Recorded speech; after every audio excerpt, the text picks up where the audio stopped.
makes interceptions. He returns kicks.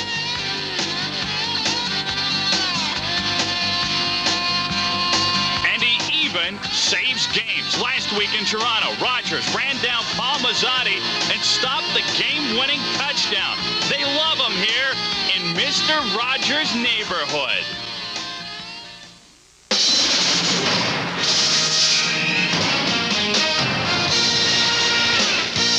Joe Tolliver is back in command of the Pirate ship and also a man with options. He's got running back Martin Patton. Last week versus Winnipeg, Patton scored a record-tying 5 touchdowns. And the Pirate aerial attack is led by Wayne Walker, 20 catches for close to 400 yards. Steve Taylor has won the starting quarterback's job in Hamilton. He's a leader with a lot of experience. And so is Earl Winfield, who leads the Cats with close to 550 yards. Together, they've ignited the offense. It's a tandem tailor-made for excitement.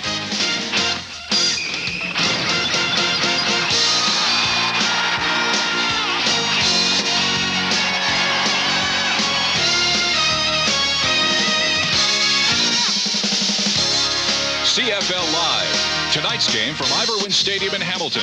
The Shreveport Pirates versus the Hamilton Tiger Cats.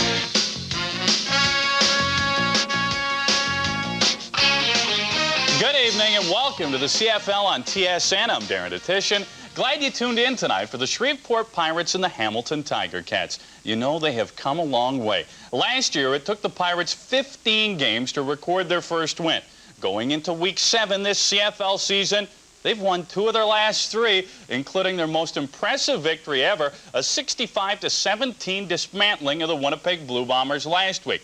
On now to our key matchup. Martin Patton, who tied a CFL record last week with 5 touchdowns, versus Ticat linebacker Michael O'Shea. O'Shea goes into the game with 39 tackles, second in the CFL. He loves to play that smash-mouth football, and with Patton third in the league in rushing with 410 yards, it is a given that these two forces will collide. Speaking of forces, let's head out to Iverwin Stadium where John and Leaf are standing by. Gentlemen? Darren, the Pirates are coming off the most impressive win in their history. They scored 65 against Winnipeg, and tonight they want to find out just how good this football team is. You know, it's funny, John. A week ago, Forrest Gregg said it was like Murphy's Law in reverse. Everything that could go right did go right. And, you know, his biggest fear with a young team is that they think about last week and not get ready to play tonight. Because when you play Hamilton here at Iverwin Stadium, you better be ready for a physical game because that's what they're going to see. Hamilton got a win last week, too, although a bit of a gift from the Argonauts, and Don Southern is still looking for some consistency from a young football team. And where he's really looking at consistency is in the offensive line. You're right, they did steal that game a week ago, but they gave up 8 sacks in doing so. So tonight, if they want to win this one, they have to protect their quarterback, Steve Taylor, a lot better than they did last week. Pirates are looking a little bit better, but Darren, they won't score 65 points here in Hamilton tonight, guaranteed. Thanks very much, gentlemen. On now to our game story. Steve Taylor gets the start for the Tabbies once again. He's hitting on 61% of his passes. Earl Winfield, another all-star season, and the Shreveport deal have to come up big. Let's go back to Iverwin. All right, Darren, and we're almost set for the opening kickoff in Steeltown tonight. Ticats and the Pirates both looking to make it 2 straight victories.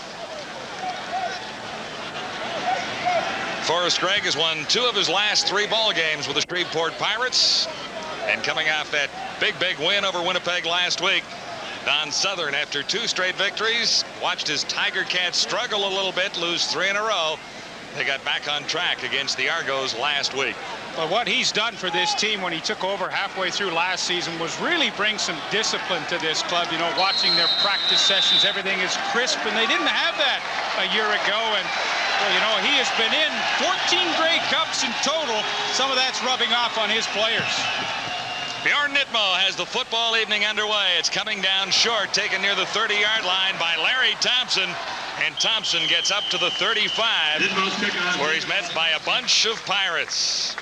Hamilton offense led by Steve Taylor, getting his 2nd straight start at quarterback. He won last week despite tossing a couple of interceptions. With veteran Dale Sanderson at center, the offensive line has looked the same most of the season. And Larry Thompson is new to the receiving corps opposite Earl Winfield. Kalen Hall will be the lead running back for the Tiger Cats in this one tonight. And really unfortunate for Hamilton, John. Andrew Grigg was supposed to start at the slot back, and he's a fine young receiver, lots of speed and talent, but he had a knee just balloon up on him this morning, had it drained, and he won't be in. Richard Nurse will start in his spot. Ticats beginning first down right at the 35. Taylor to his left, looking to the far side, and he's right on target for Larry Thompson. Taylor told me before the game that he was going to get Thompson involved early. That's about as early as it can be for a 13-yard gain. Pirates get a good pass rush from Reggie Rogers and Ben Williams. Perry Anderson and Shelton are the linebackers. Wilson and Fuller have the most CFL experience in the Pirate secondary. Yeah, John, that's where Steve Taylor's going to go, though. Notice on the first play, yes, you got Larry Thompson, his new receiver, who's only had 2 practices with him involved in the game, but they went right at Jonathan Wilson, the right corner for the Pirates. Boy, to me, at 6'2", 200, and where he has played in the past, he's a strong safety that's playing out of position on the corner, and I think they can beat him up. This is Kalen Hall. Good run inside for Hall. Short of the first down, stop by Anthony Shelton, but a nifty little 8-yard gain for Kalen Hall. The numbers on Hall pretty good. Those 297 yards translate into 5.2 yards a carry, which is excellent. But, you know, in chatting with Dieter Brock, their offensive coordinator, I said, what would be the ideal situation for Kalen Hall to how many times he would touch the ball throughout the game? And Dieter said he has to touch it at least 20 times, about 15 carries, and at least 5 receptions to make us a successful offense. And that's pretty solid running play to start the game for them. I said 8 yards. It's very close to 10. It'll be second down and inches for Don Southern and the Tiger Cats. And a pretty good spot for Steve Taylor as a young quarterback to try and loosen up that Shreveport secondary. You know, second and inches, almost a gift. There's Dieter Brock, the first-year offensive coordinator for the Ticats. Tremendous quarterback in his day in the Canadian League with the Winnipeg Blue Bombers and the Hamilton Tiger Cats. But for Steve Taylor, hey, a little play action here might look good on the opening drive. Not a bad thought on second and less than a yard to go for the Tiger Cats. Well, at least if nothing else, you plant the seed for later on. Winfield to the near side, Thompson to the far side of the field. Taylor looks to put it up. He goes deep for Earl Winfield. Can't make the catch. Tight coverage, no marker. That's great coverage by Reggie Carthon on the corner. You know, he probably had a feeling too, second and inches. You know, I got to read the situation with a big play guy like Earl Winfield facing him. He was loose on the coverage and stayed right on the inside hip of Earl Winfield. That's pretty good defensive play, but, you know, for Hamilton, got to love the call. They still got third and inches. Pretty easy pickup for them. You know, more often than not, Earl Winfield throughout his 9-year career has been able to go up and take balls away from defensive backs, but not that time. Now third and inches. Ticats try and get across the 50-yard line, and Taylor appears to have it with no markers anywhere on the field. Savage was in on the tackle that time from his left-hand spot. Don, you know, as you look at Steve Taylor, we mentioned in the opening 8 sacks against him last week in Toronto. One of the things they're going to try to do tonight, because this is a terrific front four of Shreveport, is to throw the ball a little quicker, go to more rollouts. We saw that on the opening play, and just try and get away from the good rush of Reggie Rogers and Ben Williams up the middle. First and 10. Ticats at the Pirate 50. Taylor for Kalen Hall. And he's a great runner when he finds a little room. Evidence of it here. Dragged down inside the 20-yard line. Will White finally got to Kalen Hall. 32 yards the gain. They wanted to get it to him 20 times. They're on their way. Here's Kalen Hall right here. Just set inside and wait for those linemen to get past him. And on the screenplay, and that's another terrific way to attack a team that's got a great front four pass rushing. And see all those 4 linemen, big horses upfield now. Kalen Hall with some pretty good moves, make a few guys miss. Good-looking offensive play. Great balance by Hall to stay on his feet. Ticats with a first down at the 17. Taylor to his right this time. No catch. Earl Winfield couldn't stay in bounds. He held onto the ball, but he was over the line. Ticats have sure come out with some diversity here on their opening drive, but Steve Taylor had Winfield open early. I, for some reason, don't know why he hesitated in throwing the football. You see Winfield's left foot just touches the line. Good call. But Steve Taylor, you know, running to his right, the easy side to throw on the rollout for a right-handed quarterback, and for some reason he just held on to it a little bit too long. 2nd and 10, Ticats from the Pirates 18.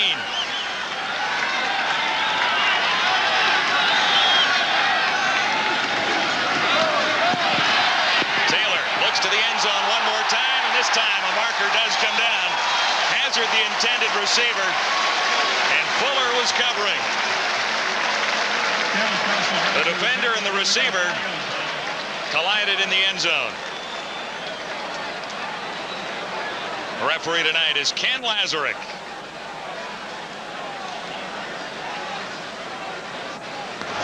Forward pass interference. Shreveport, number 24. Half the distance to the goal line.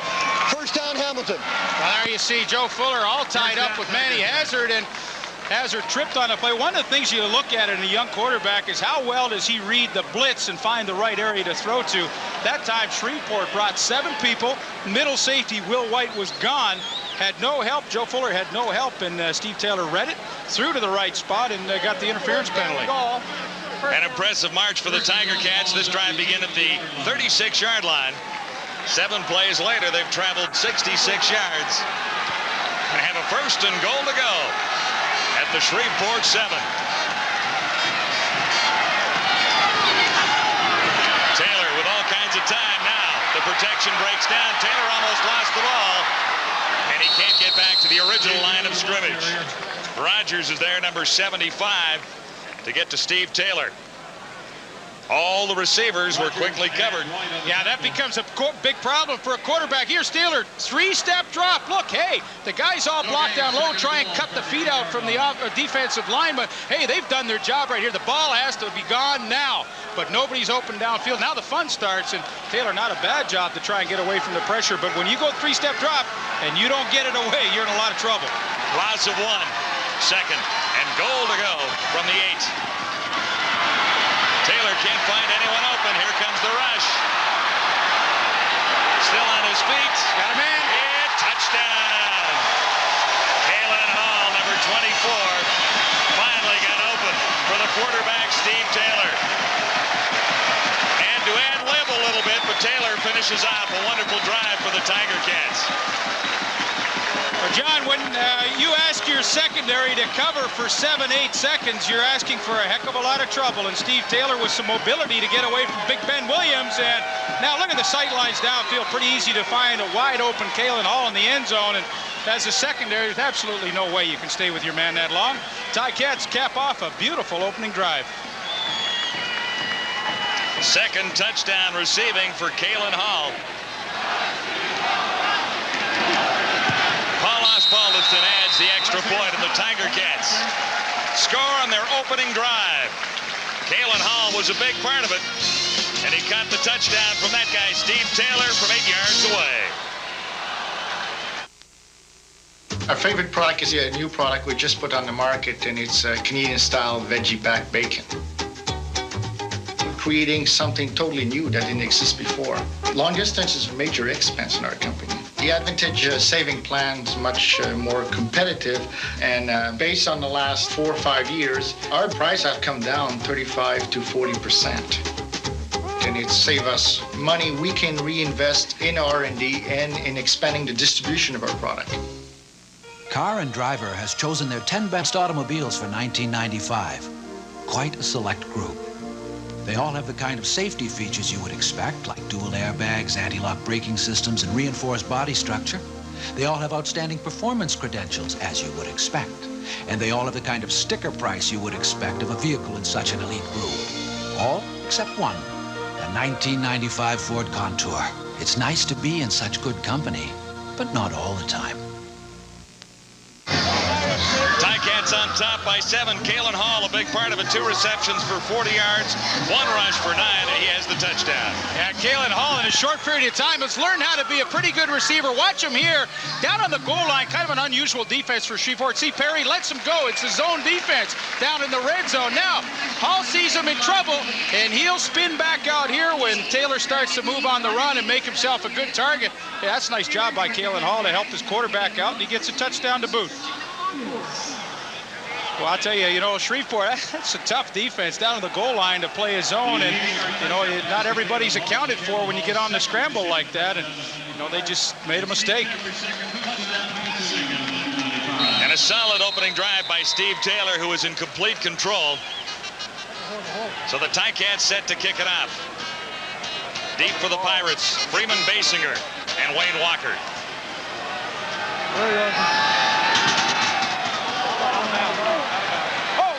Head to the corner for Basinger, and it rolls out of bounds. So they'll do it over again from 10 yards back. Quick look at the scoring drive. It began at the 36-yard line, 9 plays, 74 yards later.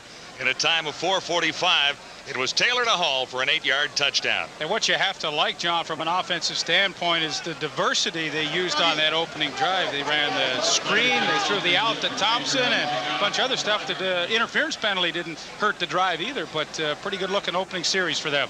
Don Southern likes a guy with mobility, and so does Dieter Brock, obviously. He's running the offense for the Tiger Cats. Well, the thing about Steve Taylor you have to like is his ability to put pressure on the defense. When he goes to the rollout, he's a terrific runner.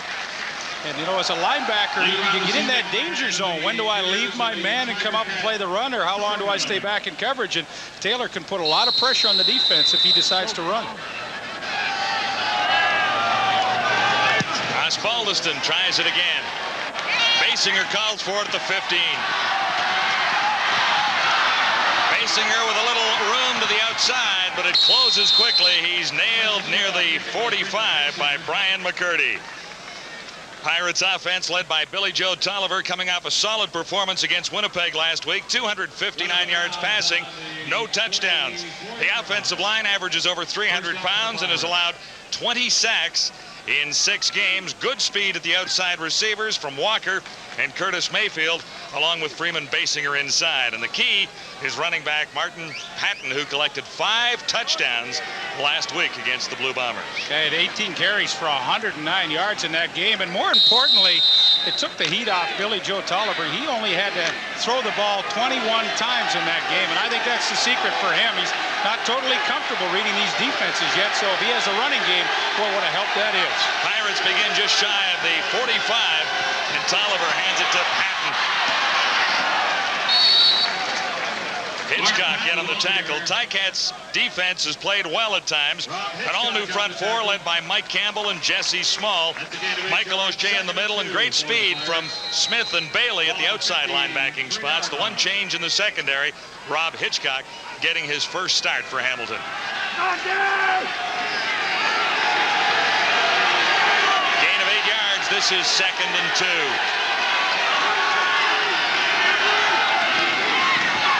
Again, and he'll have the first down across midfield to about the 52, where he ran into Sean Smith, number 95.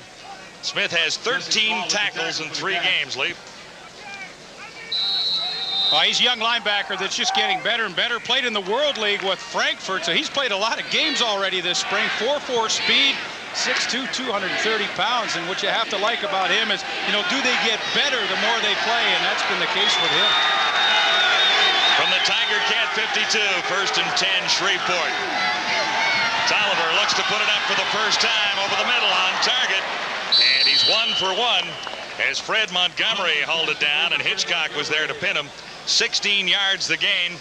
Nice looking pass from Tolliver to Montgomery. And one thing Shreveport hasn't done a lot of this year is play action, but tonight they put the package in. After you have a great rushing game the week before, it's an ideal time to do it, and little play action freezes those linebackers, so Montgomery has lots of room to work underneath. Montgomery, the injured Pirate. Numbers on him so far this season, 6 receptions for 93 yards. Now, what's interesting about Shreveport tonight is they've been a very basic team offensively, and they did a real serious tendency check on themselves this week. And what it told them is every time they're in the I formation, all they're doing is running leads. So, you know, as a middle linebacker, Mike O'Shea said, you know, this is a pretty easy team to play against. But Joe Barnes, the offensive coordinator, said, look, we took a look at ourselves, and tonight we're going to put in some play action off those leads. We're going to run the counter off the lead, and even a bootleg with Billy Joe Tolliver. So it'll be interesting to see what that look gives the Hamilton Tiger Cats defense if it gives them some problems. With Montgomery on the sidelines, Terry Smith, number 88, checks into the Pirates backfield. 1st and 10, Shreveport at the Hamilton 36. This is Patton again. Well read this time. Sean Smith is there. 95 to slow him down initially. Hassan Bailey also in on the tackle, number 7. That's a gain of 2 yards, 2nd down. Well, it's not surprising Forrest Gregg was a little nervous about getting on the road. It hasn't been very fruitful for him, as you can see by that graphic. Only 1 win. Toronto Argonauts last year. Pirates beat the Argonauts this year as well. A lot of people have beaten the Argonauts this year. Yes, sir. Absolutely true. 2nd and 8. Ticat 34. Pretty good drive for the Pirates going. And down to the 25. Norman Bradford has 9 yards. Enough for the first down. Hitchcock again on the tackle. Ticats were very impressed with the special teams play of Robert Hitchcock. One of the new looks again tonight for Shreveport is to go to the spread where they go to that 5-pack receiving core. Norman Bradford, the only back, and what a good situation to run that draw. Shreveport's giving them a lot of different looks that they haven't seen on film. Ticats scored on the opening drive. Pirates would like to answer. First down here. Play action again as Tolliver goes for Wayne Walker, and he's inside the 10-yard line. We watched Walker catch a couple of touchdowns against the Calgary Stampeders in Shreveport. Well, he's got some sneaky speed, Wayne Walker, and what a great scheme this is. You know, fake off the lead draw, which has got all the Hamilton linebackers sticking their nose right up there, and then Walker with the good pattern inside and lots of room. Key is get those linebackers drawn in so you got lots of room over the middle, and twice Shreveport's now completed passes on that play. 17-yard gain for Walker. Pirates set up. 1st and goal to go at the Ticat 9. Tolliver with time over the middle. Mayfield couldn't bring it down. Tolliver's pass goes incomplete. Rogers was covering. There's Mike O'Shea, a real throwback kind of middle linebacker in his 3rd year. And, you know, he told me the first couple of years, I wasn't mean enough out there. I was just trying to get my feet wet. Well, he's mean now. Look at this on Mayfield. Yeah. Should have caught it, he's probably saying to me. Should have caught it. So when you drop it, that's what you're going to get. Brave reviews for Michael O'Shea, who's 2nd in tackles in the CFL so far with 39. 2nd and 9 Pirates. 2nd and goal to go. Here's a marker down as Tolliver looks, and this one is picked off. It's O'Shea. Not much speed, but he held onto the ball. We'll check out the infraction. Basinger was the intended receiver.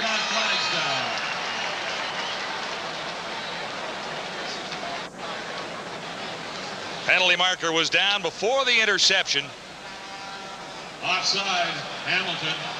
That's the initial indication against the Tiger Cats, offside. Well, it really looked like the left side of Hamilton's defensive line moved early. Offside, Hamilton, number 97. 5-yard penalty, 2nd down, repeat it. That's Jesse Small.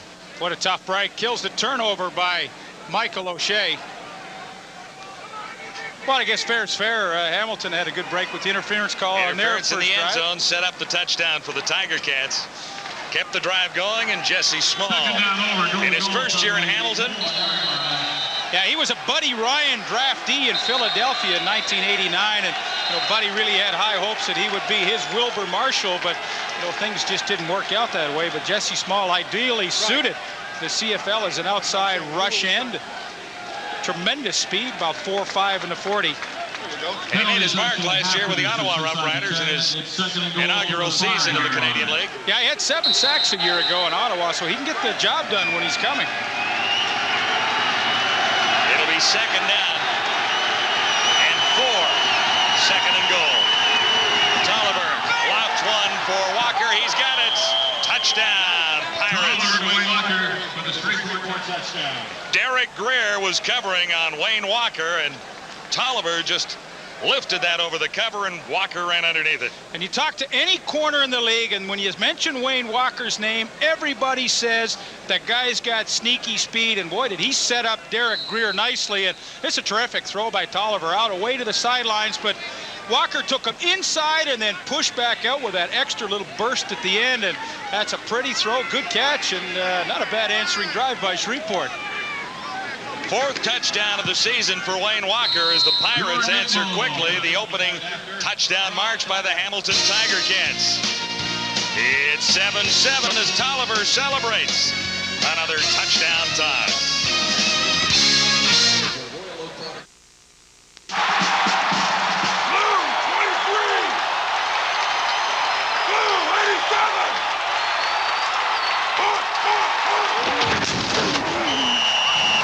Mr. Sub, fresh thinking is what we are. Well, I shopped around a lot, and the Honda Accord was one of the cars that I looked at, but I fell in love with the Ford Contour because it's exhilarating to drive. When I say to my family and friends, ooh, it's got a Duratec engine, everybody's like, oh, really? The best kind of driving would be bright sunshine to somewhere fun. With the Contour, it's like, oh, it's only an hour and a half. Hey, you want to know how to protect something? You wrap it up. You want to protect it? You wrap it up. So, you want to protect it? Wrap it up. With banana shovels and the Tiger Cats.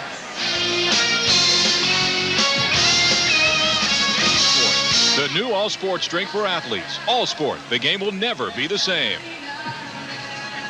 And by Bell Advantage Long Distance Services, from the Alliance of Canada's only full-service telecommunications companies. Back inside Iverwin Stadium, Wayne Walker, with his fourth touchdown reception of the season, has the Pirates right back to even with the Hamilton Tiger Cats. He's only 5'9", but boy, did he ever set up Derek Greer nicely. And for Billy Joe Tolliver, whose confidence level has always been a bit shaky this year, I mean, that's got to make him feel pretty good to be able to come out and answer that opening drive of the Ticats with a touchdown drive of his own. Tolliver's sixth touchdown toss of the season. Ready now for the Pirates kickoff. And the ball has slipped off the tee, so Nitmo will set it up. Greg Lane and Sam Rogers have dropped deep for the Hamilton Tiger Cats, ready to return. Rogers had a 113-yard punt return touchdown against Birmingham earlier this season. Coming to Rogers at the 11. Fake the reverse to Thompson. Nitmo's kickoff taken by Sam Rogers. And ran into Johnny Scott, number 72. 13 yards on the return after a 64-yard kickoff. 9 plays, 66 yards. Looks just about the same as what the Tiger Cats put up there in a time of 5:14. Walker on a 4-yard toss from Billy Joe Tolliver.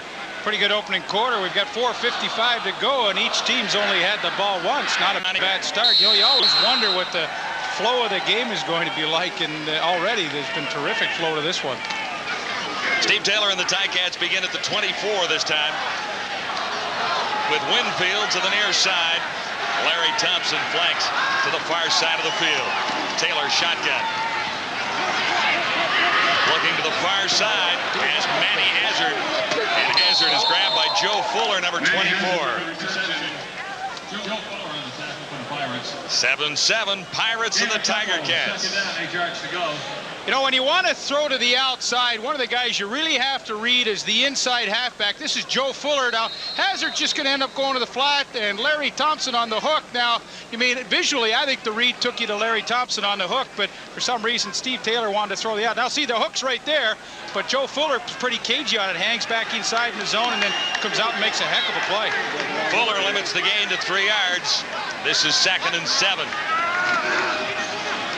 Taylor to his right this time, and he'll take off. Taylor ran for 4 first downs last week.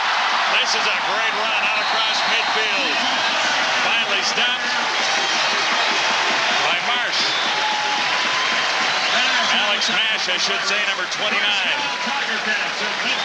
And this is what I said about Steve Taylor putting pressure on the defense. Love the scheme for him to get him outside and give him, number one, some good sight lines downfield to pick up a receiver. Now, here's his decision. Nobody's open. Hey, he doesn't hesitate. Good move to get by Reggie Anderson, the middle linebacker. And, you know, hey, he can get the job done, but it's the extra dimension he gives to this offense. 29-yard gain. Ticats inside Pirates territory. Here they come. Taylor still on his feet.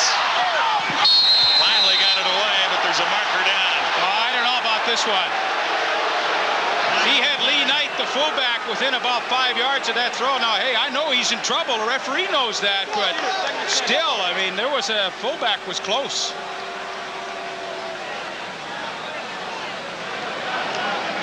Well, we're ready for the announcement. Intentionally grounding the ball sounds like it might be it. There's no infraction on the play. There was a receiver in the vicinity. All right, he's rolled it off. Second down. Yeah, see, now it's a good call. They had a little meeting and said, Lee Knight was close, but good pressure up front. Here comes Ben Williams, and look at Alex Mash from the outside. He gets the initial pressure, but watch how hard Ben Williams, 64, keeps working. He's got to go up against a double team. Now he fights through. They want to set up the screen. And, you know, Taylor just didn't have the sight lines downfield to complete it. Actually, pretty smart play on him to eat the football and then get rid of it. Marker came down in the backfield, and that was the initial indication, but wisely Lazarick had a chat and got rid of the penalty. Well, that's good. I mean, that's good stuff when you do that, because that wasn't a penalty, and they made the right move in disallowing it. When the game's over, The injured Shreveport Pirate is Alex Mash, number 99. We'll check on his condition and return to Ivor Wynn in a moment. This is CFL Live. that time for Tim. Car and Driver has chosen their 10 best automobiles for 1995. Quite a select group. They all have the kind of safety features you would expect, like dual airbags, anti-lock braking systems, and reinforced body structure. They all have outstanding performance credentials, as you would expect. And they all have the kind of sticker price you would expect of a vehicle in such an elite group. All except one, a 1995 Ford Contour. It's nice to be in such good company, but not all the time.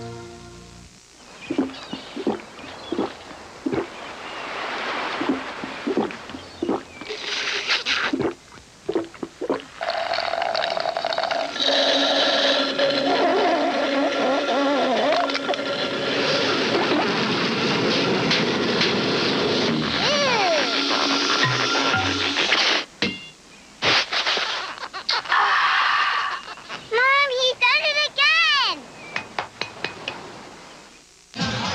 7-7 Pirates Tiger Cats in the opening quarter at Ivor Wynn in Hamilton. Alex Mash being attended to on the sidelines. He was up and off under his own power. But John, here's Alex Mash at the bottom. Watch as he gets away from the block of Dave Richardson, and you know he's going to go down and try and get the sack on Steve Taylor. And misses him here.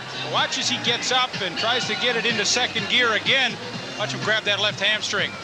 Right now. When you're 260 pounds, that's a lot of hamstring. Absolutely right. I hope he's back. I mean, he can really give you some good rip from the outside, and he and Ray Savage both the end and the other side. That's what makes this front four so good, because they get such terrific push up the middle from Williams and Rogers. 72 Johnny Scott is listed as the backup and on the field now. 2nd and 10 Ticats. Low snap. Taylor handles it. Stands in far side. Has Thompson.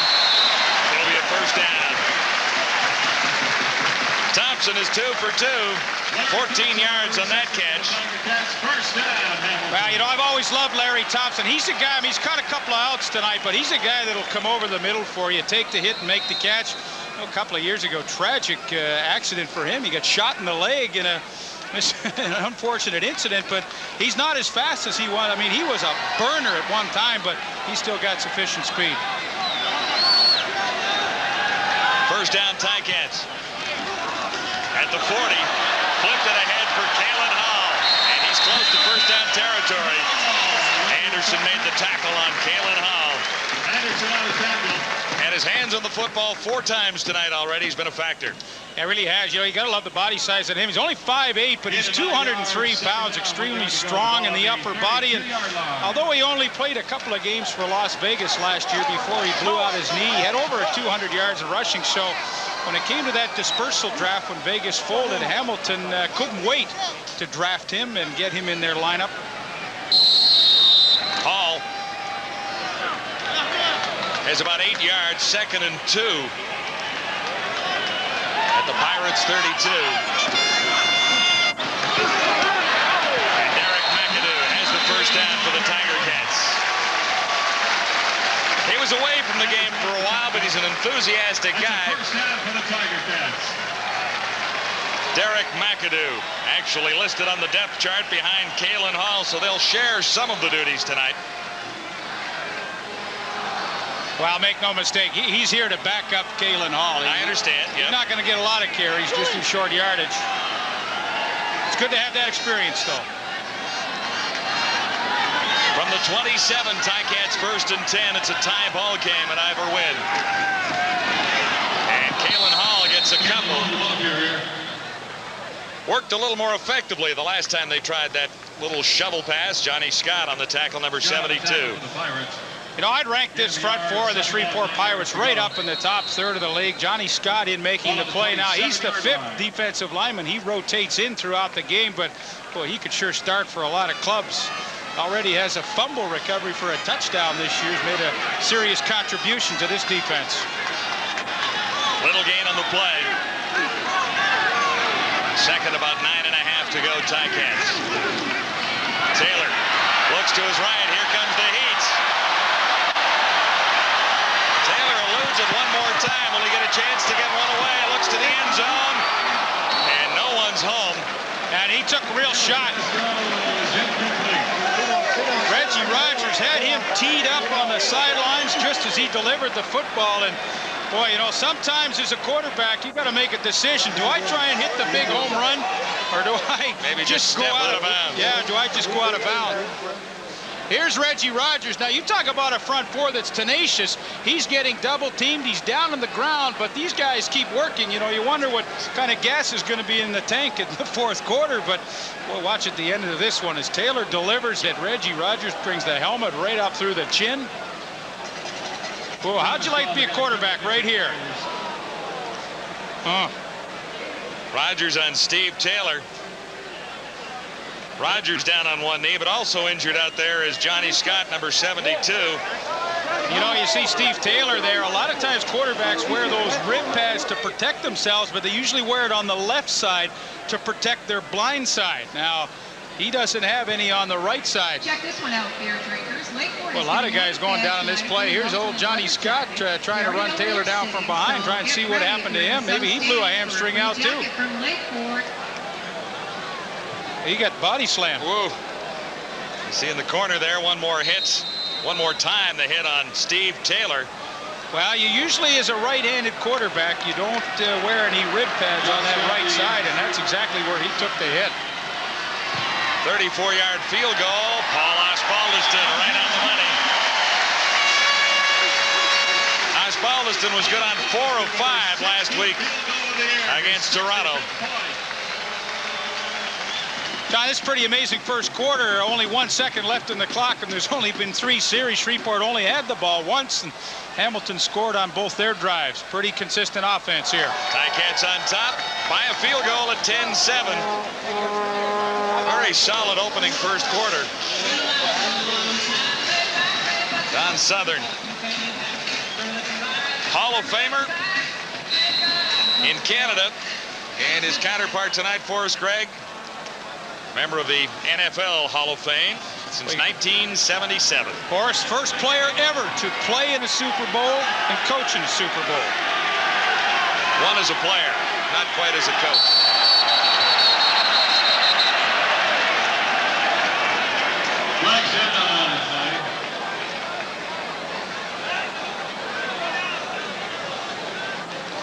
Procedure called. Procedure against Shreveport.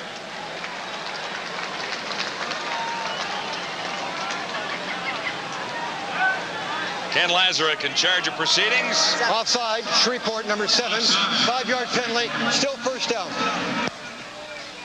It's a 5-yard penalty. Offside against Forrest Gregg's Pirates.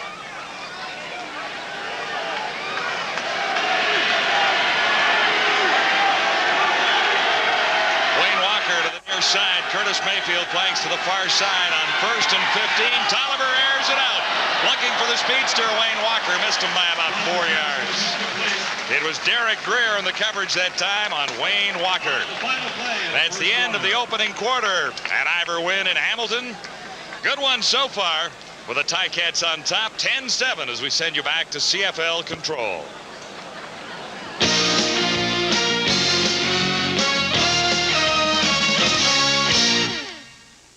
Welcome back. Busy day in the Bigs. The Montreal Expos are in Philadelphia. The Spos have rattled off 3 straight victories. The Phillies have been fading fast early on in this contest. The Expos get to him. Tim Laker. He'll double down the left field line off Armando Reynoso. Here comes Lansing. He'd come in to score. That would make it 1-0 in the second. That was actually off Sid Fernandez. Once again, he hits it off Sid Fernandez. 1-0 in the second. Montreal, as aforementioned, have won 3 straight going into this game. Philadelphia has lost 8 in a row. Still with the National League. Best in the West versus the Beasts of the East. It's 2-1 for the Rocks in the third. Colorado went into this game 1 game up on the Los Angeles Dodgers. Chipper Jones and Joe Girardi have homered for their respective teams. Meanwhile, one of the most prolific power hitters and in postseason play retired today. Gibby, Kirk Gibson, after 17 seasons in Major League Baseball, decided to call it quits. 12 of those seasons he played with the Detroit Tigers. Let's get back to Ivor Wynne Stadium. This has been a fantastic football game so far as both offenses are clicking in this one. Once again, John and Leaf at Ivor Wynne. Gentlemen. Darren, it's up to the Pirates now. Ticats have scored on their opening 2 possessions. Shreveport scored on its first. It's 10-7, and the Pirates are set up at the 30-yard line. Well, I see Hamilton totally dominating at total yards, but keep in mind they had 2 series. Shreveport only had the ball once, and of course, you know, when you look at time of possession, kind of stands to reason that, you know, that was a good drive, 5:15, because they only had it once to Shreveport. Don Southern and the Ticats came out of the gate quickly with 2 straight wins, struggled for a couple of weeks, got back on track with a victory over Toronto last week. Pirates struggled for a while and then have won 2 of their last 3 for Forrest Gregg. Forrest Gregg, the player that Vince Lombardi once said, he's the finest player I have ever coached. What a compliment that was.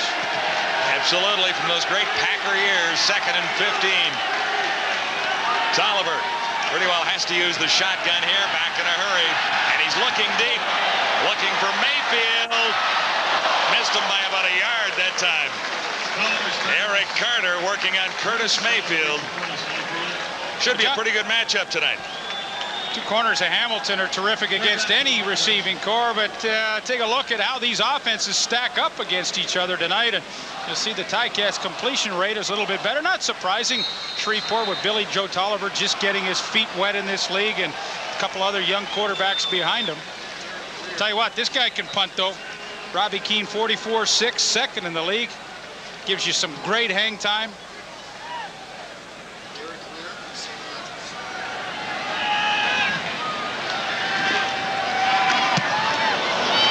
There's the hang time. That's Derek Greer. Out near the 47, he was surrounded by Pirates, led by Anthony Sheldon. 13-yard return after a 46-yard punt.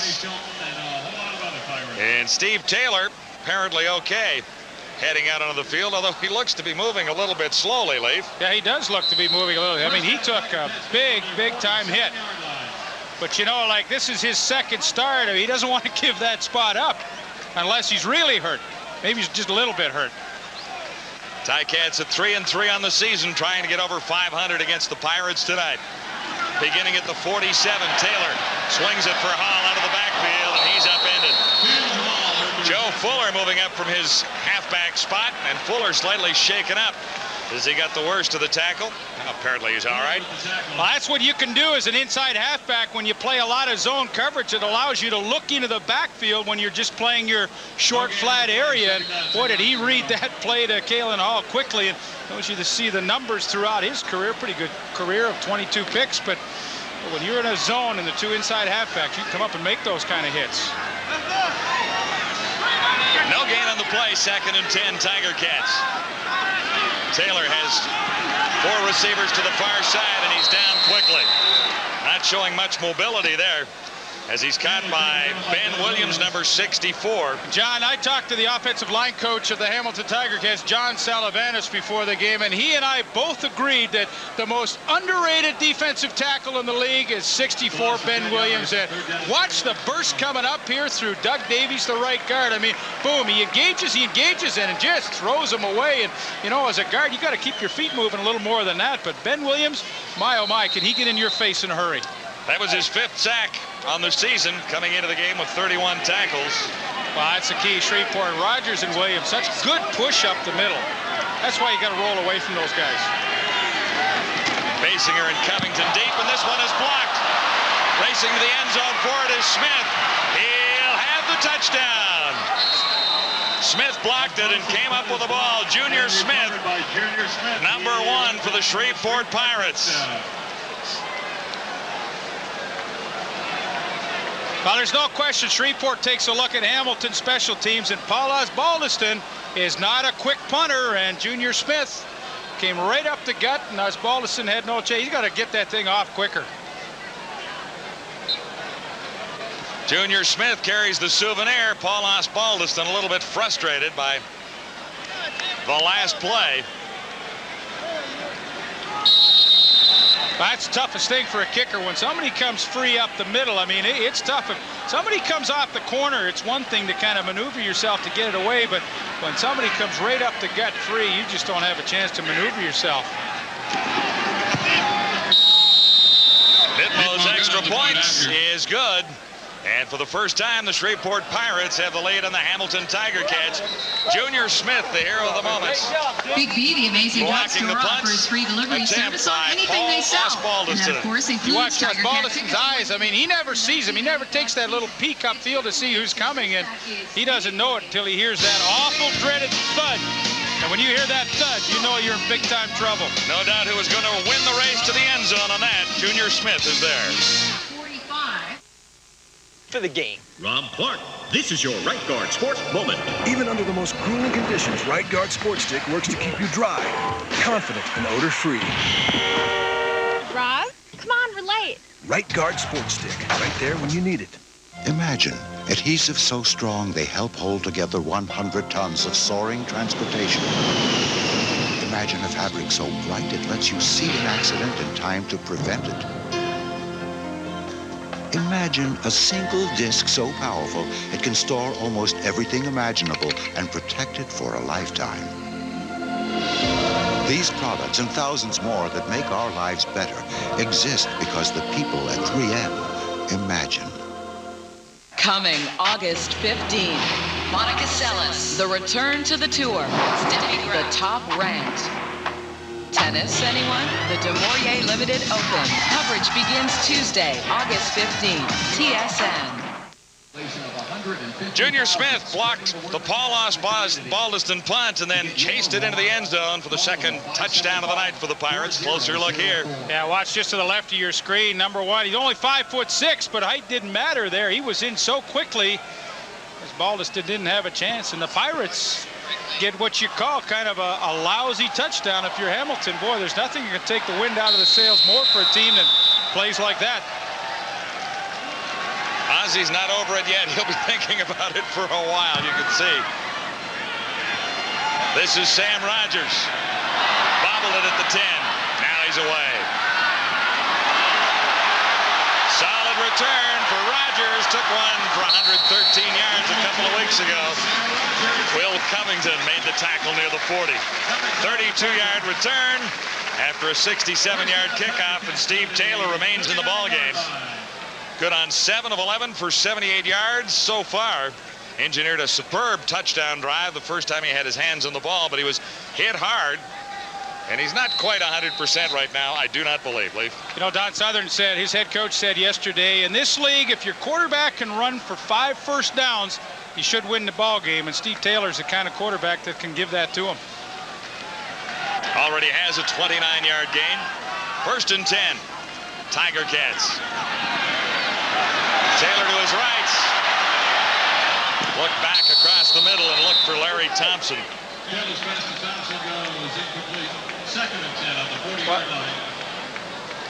14-10, Shreveport leading Hamilton early in the 2nd quarter at Ivor Wynn. There's Larry Thompson, only 2 practices before starting tonight, and you know, he's done a real cram session. I'm in the locker room before the game. I said, are you ready? He said, yeah, I slept with my playbook last night. And he's a little fuzzy, but he said, I think I'll do all right. Don Southern really wanted to add a little more outside speed to his offense. That's why Thompson's in a hurry. This is Kalen Hall on 2nd and 10. Comes up short of the first down. Little swing pass out there, and Hall needed one more block to get the first down. Will White made the tackle on number 24, Kalen Hall. Well, that's tough pass play on 2nd and 10. Those are his receiving numbers this year so far. A good contribution to this offense. But when it's 2nd and 10 and you swing it out, you better hope your back can break a few tackles. But Reggie Cartha on the corner was in there so fast. See, that's that zone defense again. When they play that, I mean, you know, you're looking into the backfield and you can come up and support on those swing passes really fast. And it's tough for Hall to break 3 tackles. Osbaldiston is in with Basinger. Back. Last punt was blocked. Osbaldiston surveying the situation a little more closely this time, and he gets a great one away, chasing Basinger back to the 8.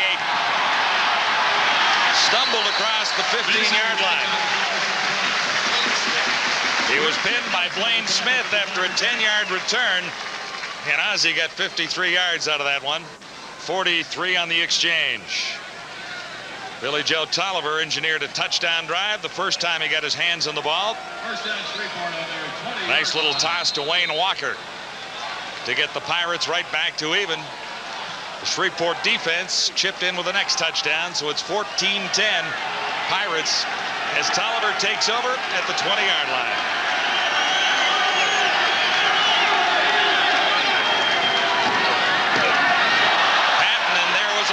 Up there on the draw play as Patton is strung out and Sam Rogers makes the tackle. Patton ran right into Tolliver in the backfield.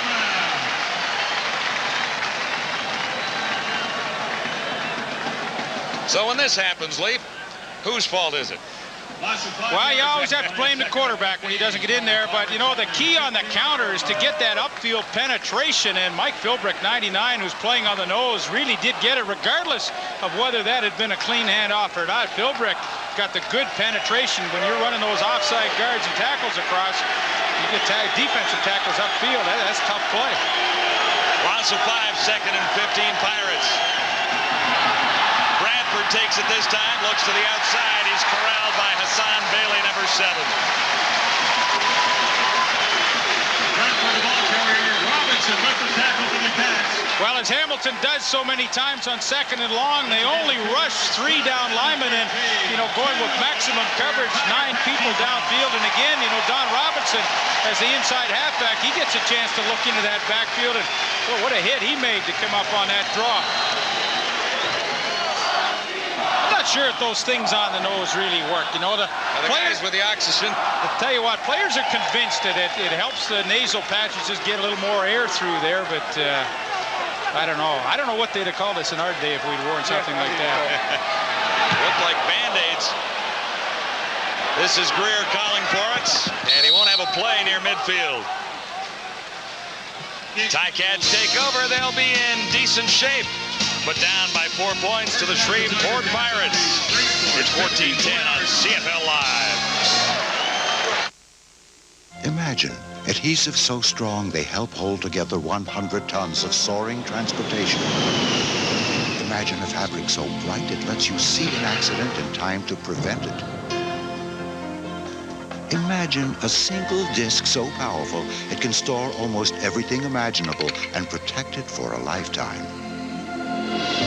These products and thousands more that make our lives better exist because the people at 3M imagine. We're in a garbage crisis. One reason McCain chose to pack their juices in these aseptic boxes rather than non-refillable glass bottles. 1 liter aseptic packages use 88% less material than non-refillable glass, generate 85% less solid waste, consume 62% less energy. Plus, it would take 30 trucks to ship 1 million empty 1 liter glass bottles to their factories and just 2 to ship the equivalent in aseptic packaging. McCain made their choice for the environment. I know it sounds crazy, but yeah, I took the high endurance challenge from Old Spice because I didn't really think it could work better than my old deodorant, but it does. It evaporates less quickly, it also lasts longer. High endurance protects against odor better. So if you still think every deodorant works the same, take the challenge. Try high endurance from Old Spice, because now you got proof. Guaranteed.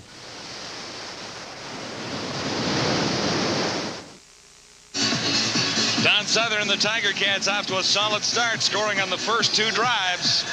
Yeah, but then things started to back up. And, you know, the problem with this is you look at these 2 possessions and where they started. I mean, as an offense, you love to start on a short field. That's pretty good, 47 and 40. But you have a punt block for a TD, and then you have to punt again. I mean, you only get so many chances to play on a short field, and those last 2 possessions haven't gone well. Here's one more as the Ticats begin after the punt. On the Shreveport side of midfield, Kalen Hall can't get away. Seemed to have a little difficulty on the exchange with the quarterback as well, and ran into Alex Mash, number 99. Well, you look at the start for Steve Taylor tonight, and, you know, how's he played in the first half. This is only his second real start, and, you know, I think initially he got off to a good start. Now 8 of 13, 86 yards, and I really feel like in the second quarter he's had receivers open, but just hanging on the ball a little too long. He's missed a couple. This is second down and 9 to go. Nurse was the intended receiver. And Taylor off the mark again. I'm not sure he's shaken off the effects of that hit. Well, I think you could be right. That was an ugly-looking play. One of the problems, though, I mentioned Andrew Grigg was supposed to start at slot back. He got all the reps this week with the first team, and then his knee balloons up before the game. And now it's Richard Nurse, 85, who hasn't played much. And, you know, looking at Taylor there, he kind of gave you the indication that Nurse ran the wrong pattern. Basinger and Covington back.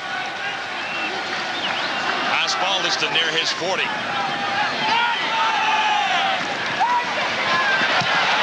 Almost again, but he got it away.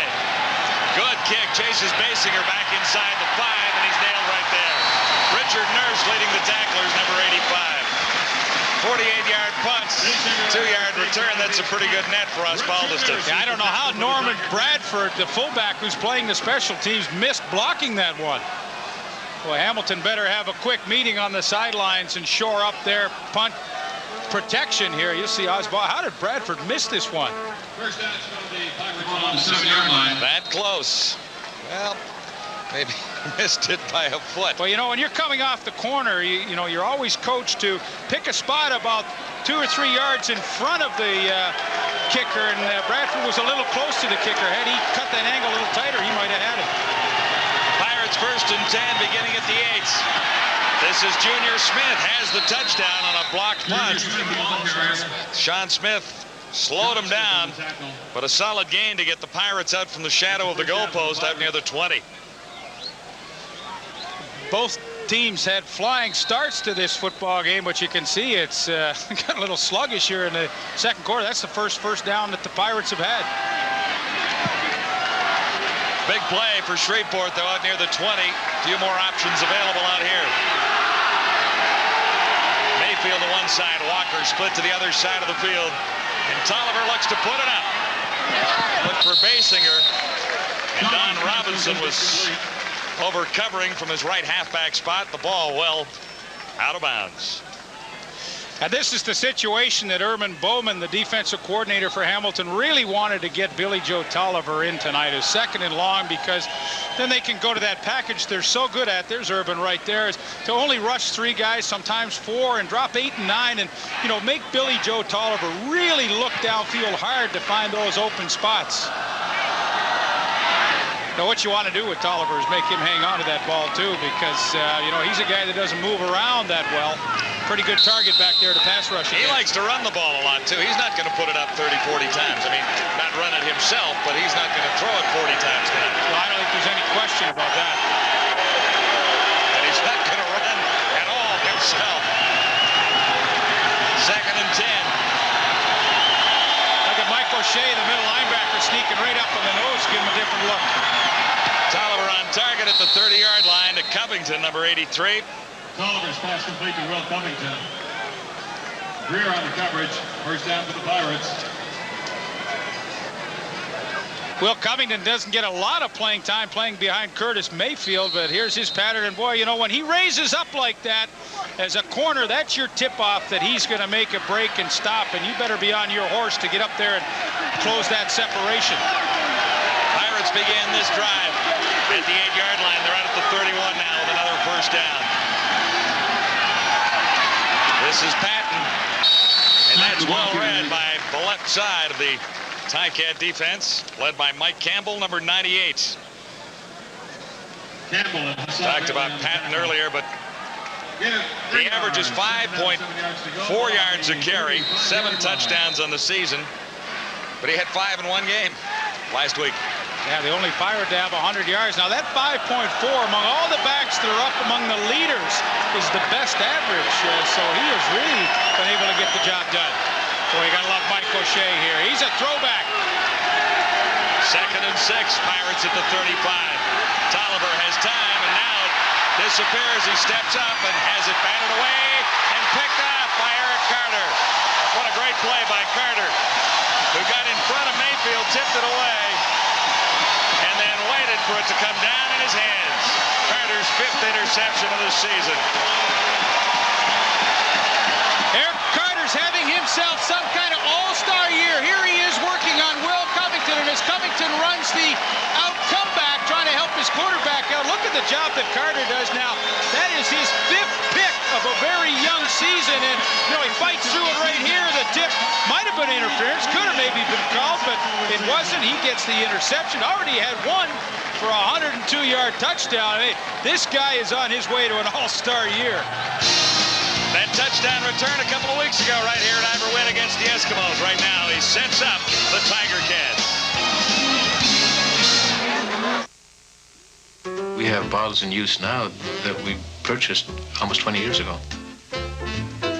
We are one of the few companies left in all of Canada that still bottles in a returnable, refillable glass bottle. Well, we're in a very competitive industry, so it's always a challenge to keep costs down. The Advantage Savings Plan has enabled us to do that. Our average long distance would run $130, $140 a month, and our Advantage saving is $60 to $70 a month. In a small company like ours, it adds up. It is substantial.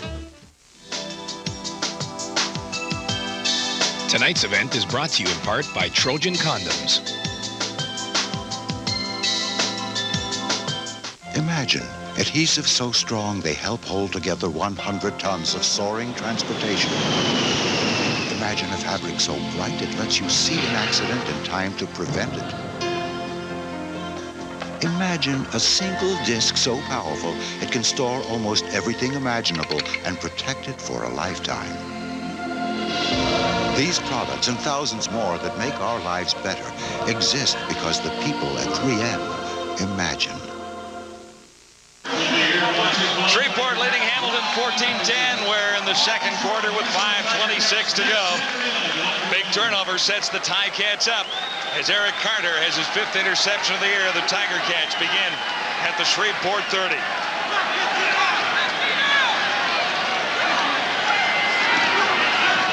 Taylor himself for a couple of yards. Steve Taylor.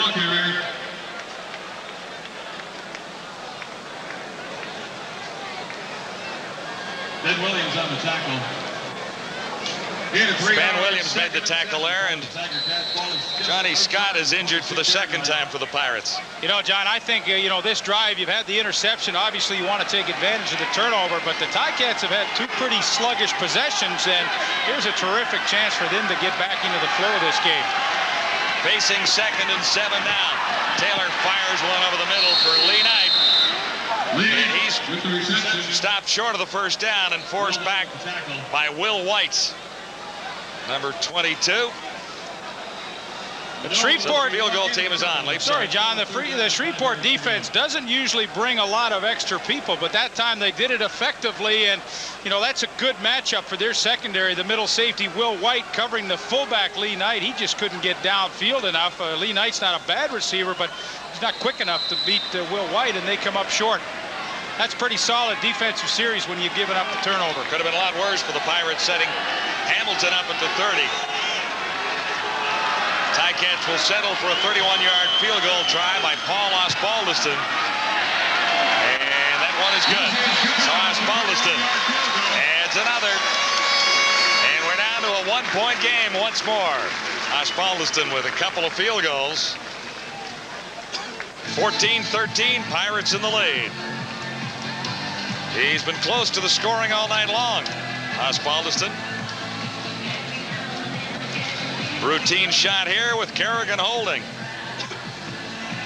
Ho-hum. Routine.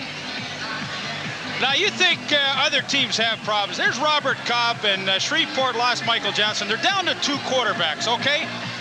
Robert Cobb just happens to be a great student, and he was lucky enough to get a postgraduate scholarship to attend law school at Louisiana State. Now, if he doesn't use it this year, he loses it, and it goes back in the pool. He's only playing one more game, and then he's going to law school. They got to find a new quarterback. To back up Tolliver, who's good on 4 of 9 so far tonight with 1 interception the last time he touched the ball. Play action fake, and he's on the money. Tolliver out at the 50-yard line. Has Wayne Walker one more time, and Walker nailed there by Derek Greer.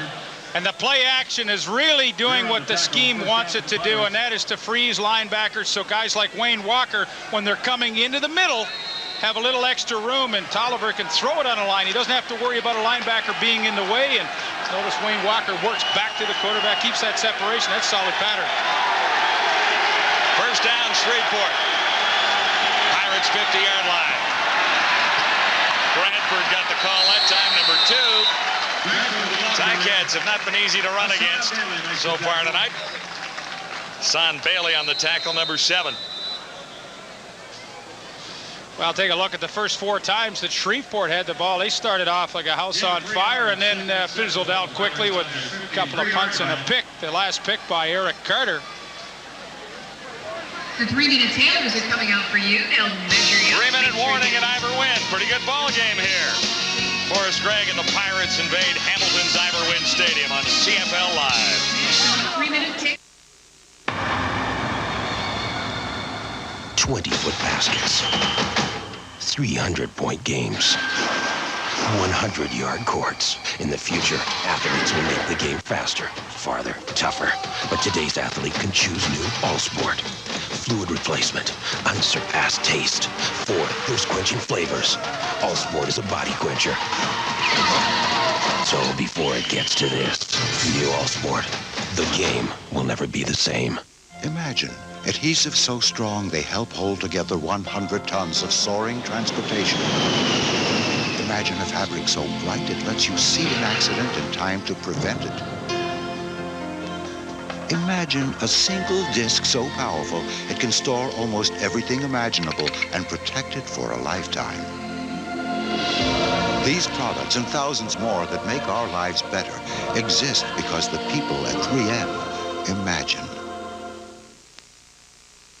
Welcome back to CFL Control. Coming up at McDonald's halftime, we'll have news and notes from around the Canadian Football League. We will take a look at that throwback.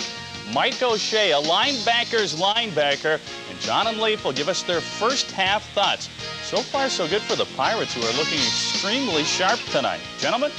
One of the reasons they are is the offensive coordinator. That's Joe Barnes up in the press box just down from us here. Offensive coordinator for the Pirates. Great years in Canadian football. He knows it.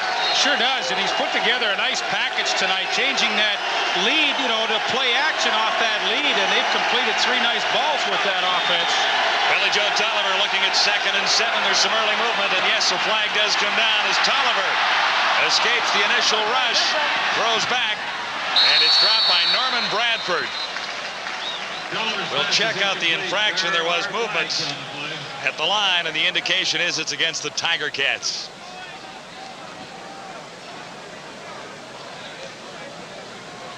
2 minutes, 40 seconds to go till halftime.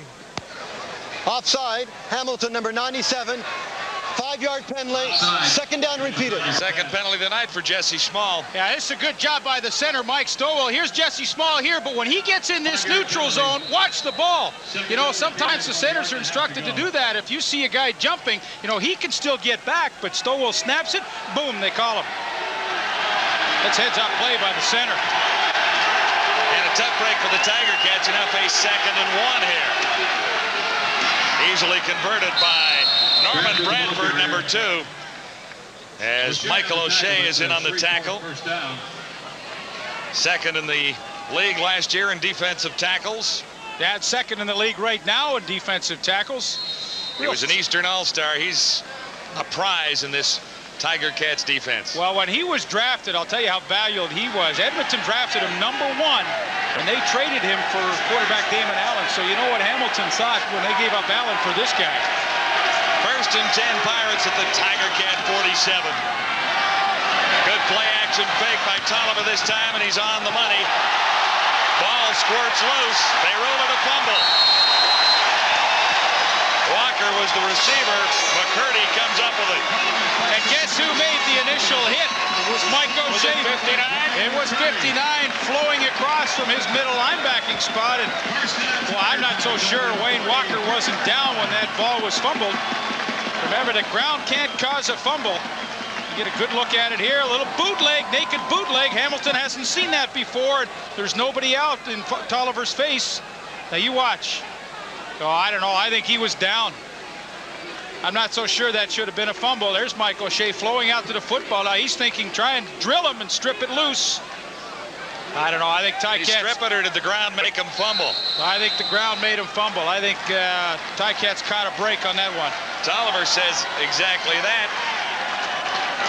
But the Ticats have the second turnover of the ball game. 1 interception, 1 fumble return. Hamilton with the ball at the 43. Taylor stands in. Looks to the sidelines. Earl Winfield can't quite get a first down, but he did a pretty good dance down there. He's about a yard shy as Carthen stayed with him step for step. Steve Taylor's completed some nice passes tonight, but I'll tell you, that's the pass that he's thrown with the most velocity for sure out there, Earl Winfield. What a wonderful career he's had in Hamilton. 73 career touchdowns, 61 receiving. Started this season with a touchdown in every game for the first 5. Missed last week. Guess what else? It's his birthday today. Happy birthday, Earl. How old is he? Don't say. No, okay. No, don't say. He's a good one. He's a guy that, you know, like, he's not a practice player. You watch him during practice throughout the week, and drive coaches a little crazy. Not really, because he's got such a good track record, you know, but come game time, he's a guy that will go up, make you the big play just when you need a catch to keep a drive going at a crucial time. It's Earl Winfield that'll give it to you, but if you watched him in practice, you'd say, what is this guy doing?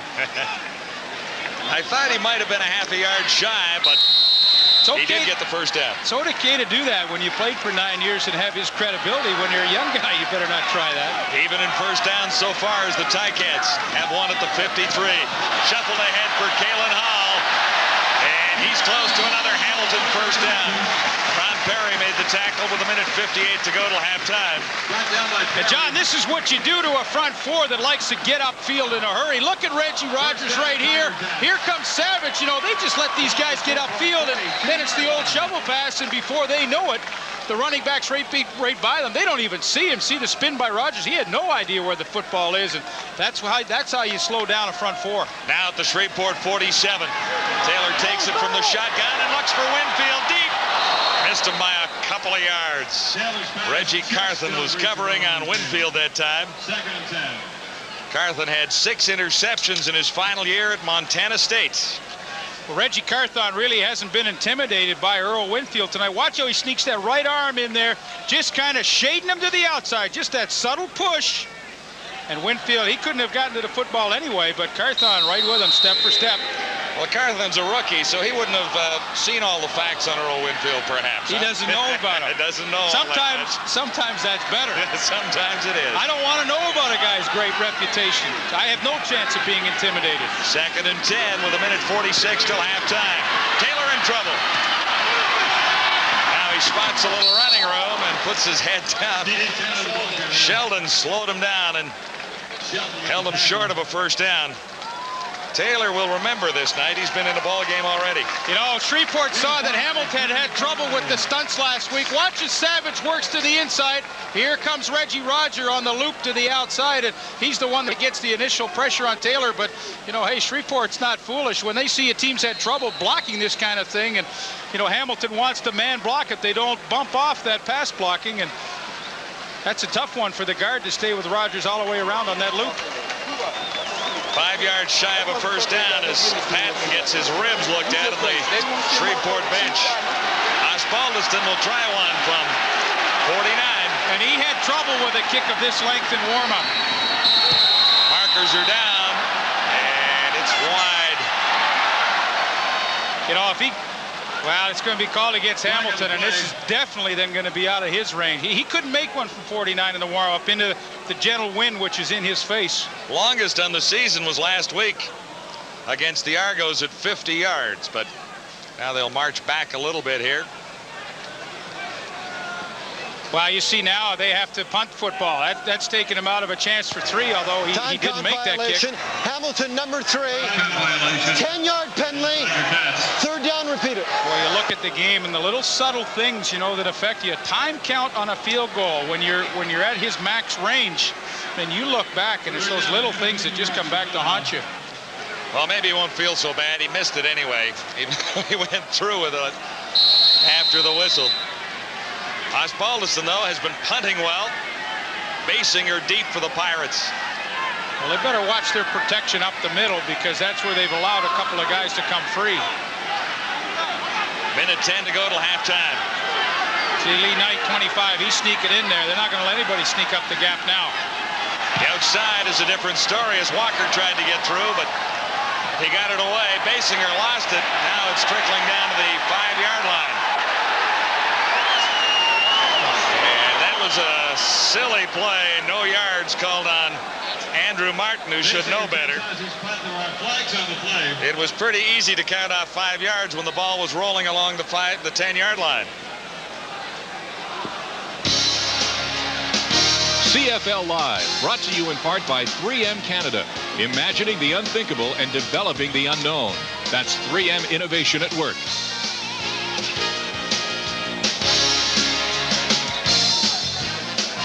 Martin took the penalty, number 27. He was inside the 5-yard restraining area.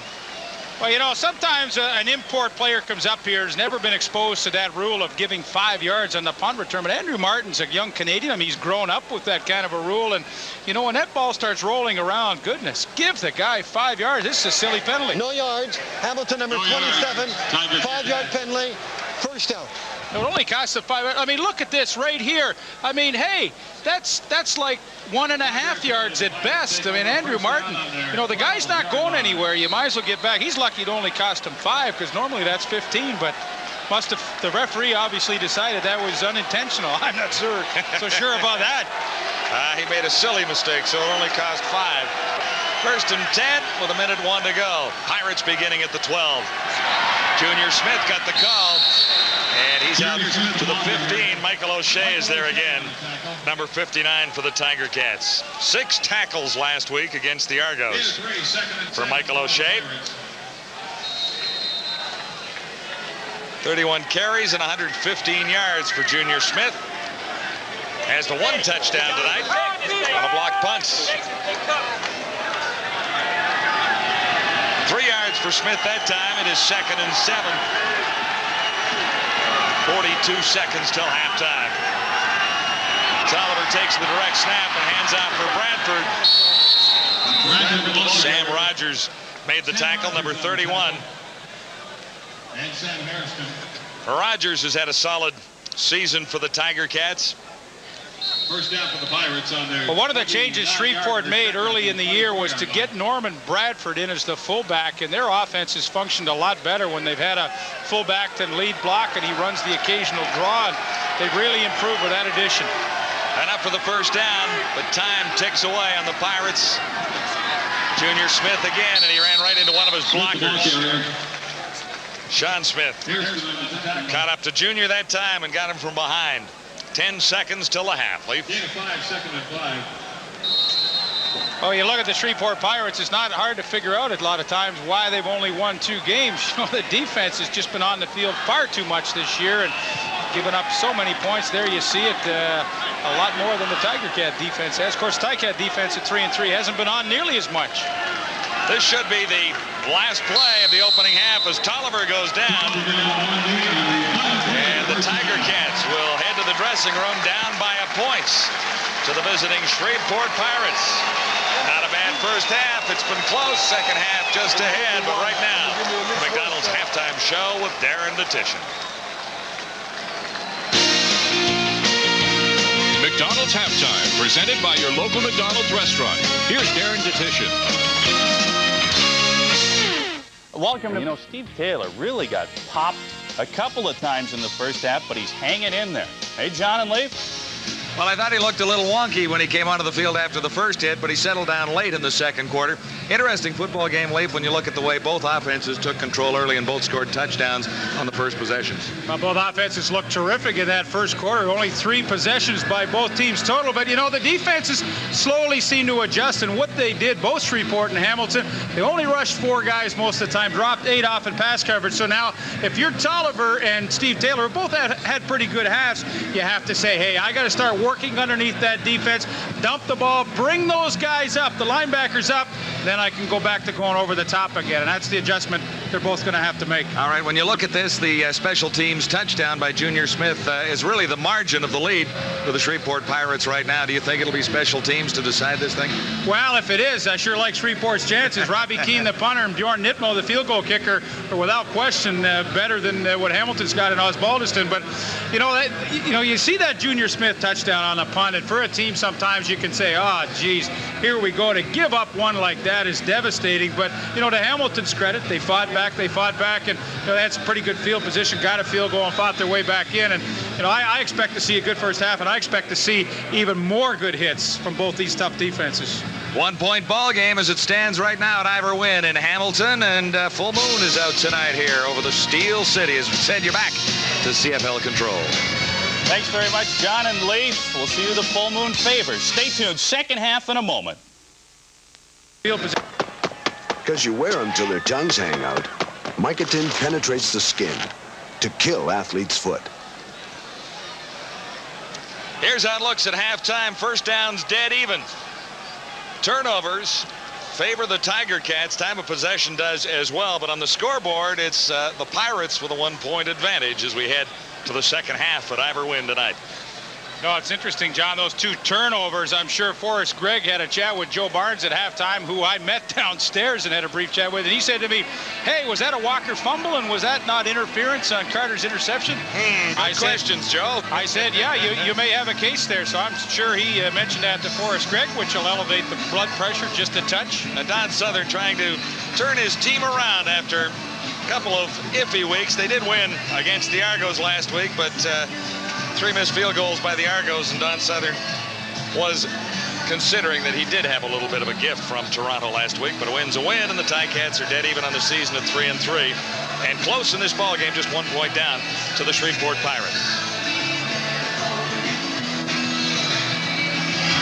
Billy Joe Tolliver passing about the amount that we would expect him to pass in the opening quarter. He still likes to run the football with who's ever in the backfield, be it Bradford or be it Martin Patton. I think those numbers are just about exactly what they should be for both quarterbacks.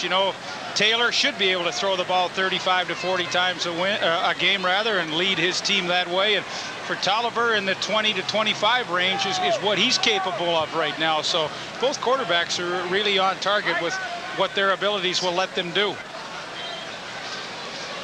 I think as the season wears on and Tolliver becomes more comfortable with just 3 downs as opposed to the 4 that he's used to, he will be able to throw 35 and 40 times a game. But for now, to get his feet wet and get comfortable reading coverages, 20 to 25 is about his limit. Osbaldiston is set to get things underway for the Tiger Cats, trailing by a point.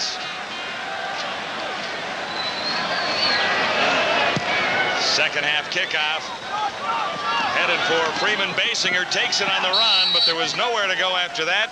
took about 3 strides and forced out by Brian McCurdy. John, I think it's kind of interesting to look at the pass distribution that Billy Tolliver has had tonight. And you see the outside receiver, Wayne Walker, with 4 catches, and Covington, the other wide receiver, 1, Montgomery 1, of course. What I think is interesting about that is, you know, the way Hamilton plays defense, rushing 3 and 4 people and dropping somebody off, you know, you've got to at some point involve your backs in the passing game. And Martin Patton is a terrific receiver, and, you know, I think maybe that's one of the adjustments they will make at halftime, and give him the ball through the air a little bit more. Meantime, Walker and Mayfield are the wide receivers. Tolliver looking at 1st and 10, beginning at the 35.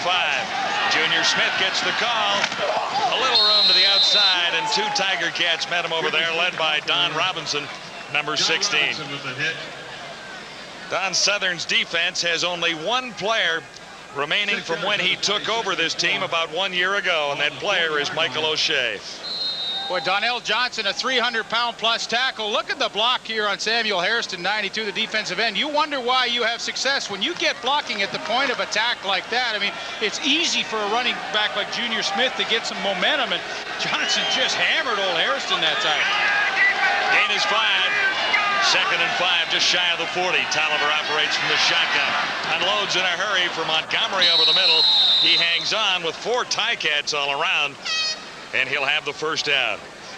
Mike O'Shea was the first Hamilton tackler to get to Montgomery. Billy Joe Tolliver, best known for his 6 years that he spent in the National Football League. And best year was in 1990 with the San Diego Chargers, where he had a little over 2,500 yards and 16 touchdowns, 16 interceptions. But, you know, of course, I remember that was the original team he was drafted by. At the 51, 1st and 10, Shreveport. Junior Smith. And he's got 5 yards again. O'Shea on the tackle. Now, Martin Patton was the starting back, but we saw him on the sidelines with his ribs being attended to. So it has been Junior Smith carrying the ball so far in the second half, with Norman Bradford in there as well. You know, they don't lose a lot with Junior Smith. You know, you've got an offensive line that averages well over 300 pounds, and you got a 5'6" running back. I mean, he's a tough guy to find if you're a defensive lineman or linebacker. Smith actually got 7 on that carry. This is 2nd and 3, and Smith gets it again, but he'll be well short of the first down. Bradford was fired out of the pile as well. Jesse Small says nowhere close. Players love to be referees, don't they? Don't they? Nowhere. And they're about 50% right most of the time. They always indicate in their favor. It's a lot of fun on fumbles and situations like that. Well, they've come up a good yard plus short. 2.5 yards to go. That's Jody Allen. You saw the special teams coach for Shreveport making that quick decision. Too early with that kind of distance. Too early in the second half with only a 1-point lead. Kick it, pin them deep. See how fast Mike Campbell on the nose gets off the football, and he actually drives the center, Mike Stowell, right back into the play. And, well, you talk about a terrific push from your tackles on short yardage. Robbie Keane averaging 44.6 yards per punt. That's a good move. You know, field position in a tight game is so important, and Keane has a real chance to hem them in deep. That's on the season. It's 41 tonight. There's a marker down as Keane angles this one out. And it's out near the 20-yard line. We'll see what the infraction is. That was 3rd and 2. That's going to be a first down, an easy one for Shreveport.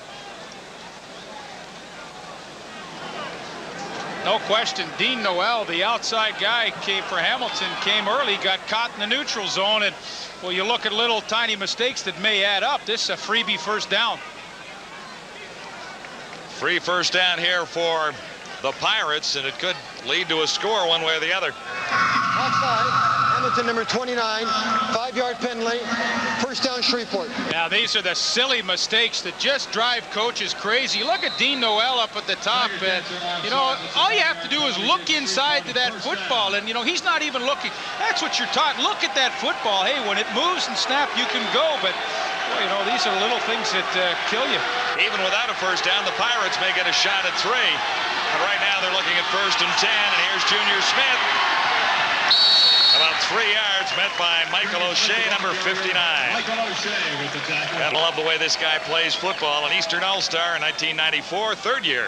Out of Guelph. He's got 3 yards, second down. Well, he's a throwback, kind of no-nonsense middle linebacker. Terrific from tackle to tackle with the flow. Worked on his pass coverage really well. See how he flows here, locates the ball carrier, makes the hit. He is the only guy on Don Southern's defense that was around when Southern got here. And the only thing Southern has done is move him into the middle rather than be an outside guy. But everyone else is new. Looks like Jack Lambert with those eyes going there. Junior Smith looking for the first down. And he's got it, but he lost the ball. Hassan Bailey knocked it away. And the Ticats do recover, but there is a marker down, so we'll check that out first.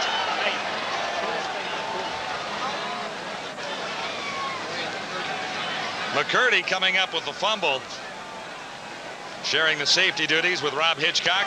Offside, Hamilton number 99, 5-yard penalty, second down repeated. It's Michael Philbrick and another costly error for the Tiger Cats. Costly penalty. Do you get the feeling that Shreveport's supposed to score on this drive? Boy, Michael Philbrick, there he is right down there, and he gets a little head start. There he goes. See, once again, Stowell, the center, a super job when you get a guy in the neutral zone, snap that football, and you can do that in the shotgun. If he's up under the center of the quarterback, you're afraid of breaking his finger. Second turnover by the Tiger Cats, lost by penalty. O'Shea's interception first half was also lost. This is 2nd and 2 for the Pirates, and Tolliver himself should have the first down behind that big offensive line. It's not a whole lot of respect for the defensive tackles when on 2nd and 2, Tolliver can get a quarterback sneak. What was the story? Always give it to your best back. Keep it yourself on those situations. I'm not so sure he's the best back in those situations. 12 passing plays, 18 rushing plays. That is not a normal CFL offense. It's usually backwards. About 33% running, 66% passing. Does that add up to 100? Yeah, pretty close. 99. And then there's... yeah.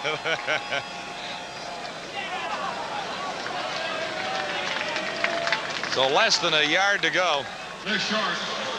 Tolliver didn't quite make it. He needed 2.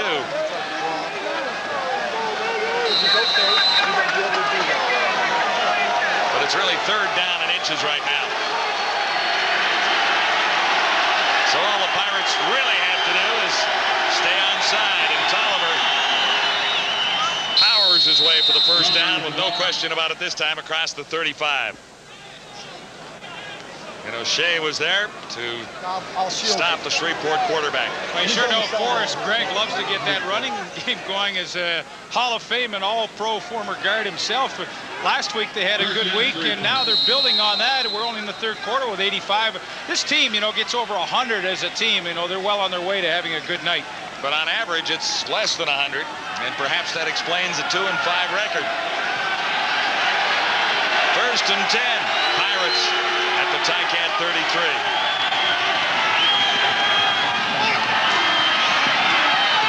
Patton is back in there, and he got a couple of yards near the 30. Pile of tacklers led by O'Shea one more time. Michael Philbrick plays mostly on the nose in this defensive front, and watch how he hits and then reads and slides down the line. Now he'll make the initial contact on Patton. Watch that. Takes on the double team, keeps working, and he's looking for the cutback. There it is. He's right there to go helmet to helmet with Patton. Boy, it's a young guy that has worked so hard. He knows he's going to be good, and that makes him work harder to be the best he can be. It is a super year for Philbrick already. 2nd and 8, Pirates. Shotgun for Tolliver. Heats on. Tolliver fired behind the intended receiver. Basinger couldn't come up with it. Sam Rogers was covering number 31.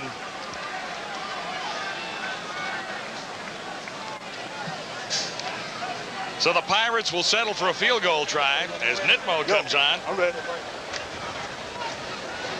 And the Tiger Cats, despite the mistakes, will come away a little better off than it might have been. Shreveport had moved the ball pretty well. Well, I watched out talking to Bjorn Nitmo and watching him warm up tonight. He hit one from 65 yards out as he got some snap in that leg. He's hit 2 from 55, this well within his range. Turns and says that one is automatically through. 3 more for the Pirates. As Nitmo knew he had that one all the way. Okay, fans. Wow, you know, you look at your special teams and how do you compete with other teams? Shreveport's in great shape with their punter, Robbie Keenan, with Nitmo. I mean, that was an easy shot for him. I don't think he even watched it go through. He was so sure of that. Pirates on top, 17-13. I know it sounds crazy, but yeah, I took the high endurance challenge from Old Spice. Because I didn't really think it could work better than my old deodorant. But it does. It evaporates less quickly, it also lasts longer. High endurance protects against odor better. So if you still think every deodorant works the same, take the challenge. Try high endurance from Old Spice. Because now you got proof. Guaranteed.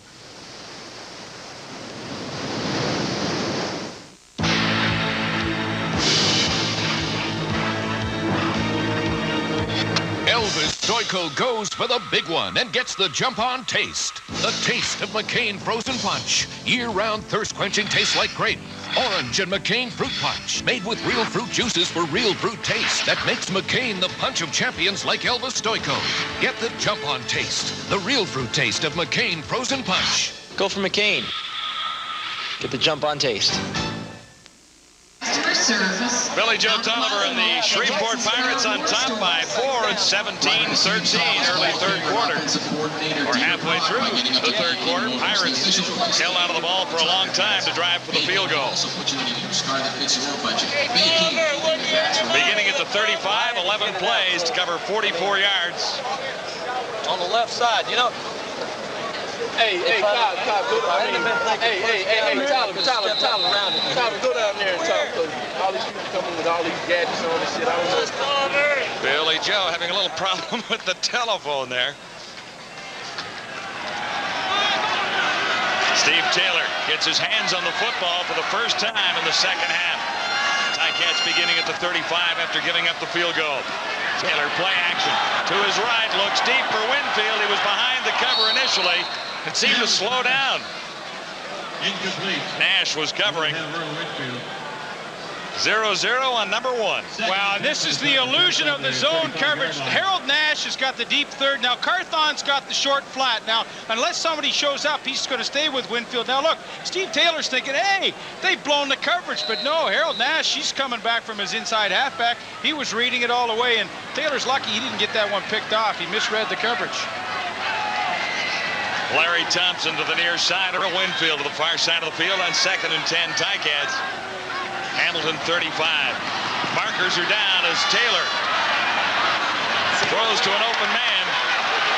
He's got Richard Nurse, and Nurse will have a first down if this penalty is not against the Tiger Cats. Give another touch on the 54-yard line, but we have a flag on the No flag. catches in the season coming into tonight for Richard Nurse. 19 yards there. And we check out the infraction with Ken Lazarek. League of procedure, Hamilton number 81, a 5-yard penalty, second down repeater. Manny Hazard got an early start. John, you look at what Steve Taylor did in the first half in his pass distribution. Kalen Hall was his favorite receiver, the running back. Now, that's not too bad. I mean, these are nice high percentage passes when you're hitting your back. A couple of those were on screen plays, but, you know, at some point in time, you got to get it to Earl Winfield. He's only had 1 catch, and he is your big play receiver. Ticats now facing 2nd and 15 with 7:15 to go till three-quarter time. Taylor stands in, but he waits too long as Reggie Rogers comes through.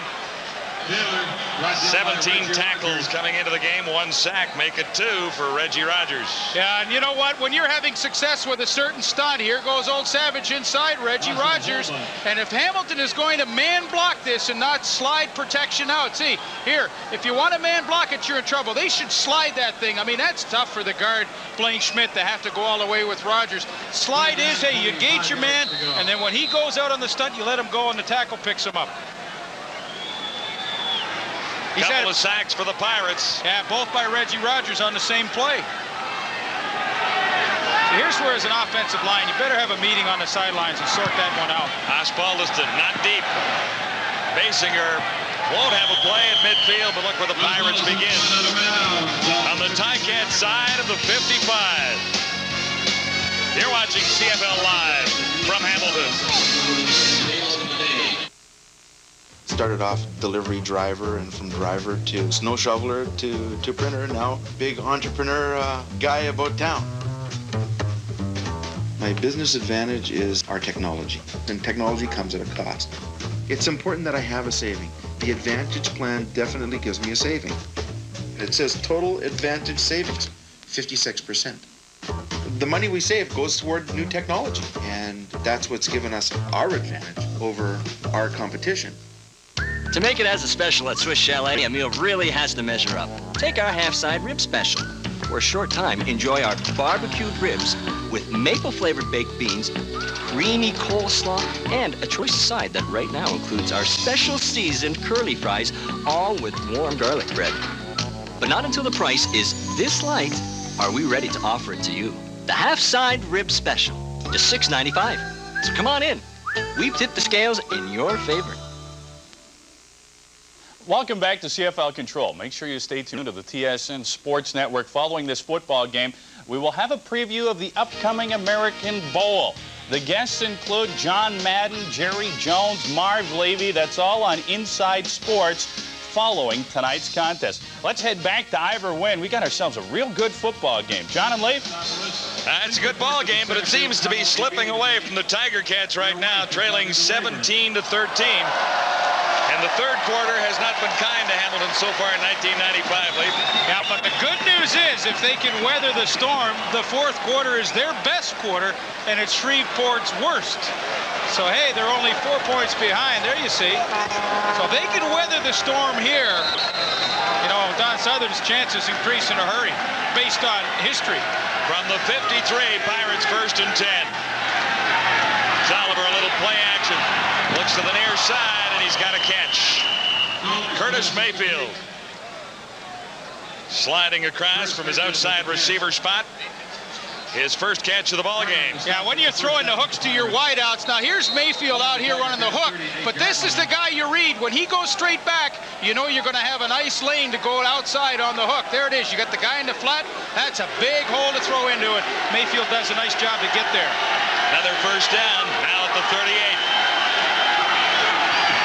Junior Smith, and a big hole opens up behind Heidenreich and Donnell Johnson. Rogers over to make the tackle, number 31. Another first down for the Pirates, who are running the ball effectively right now.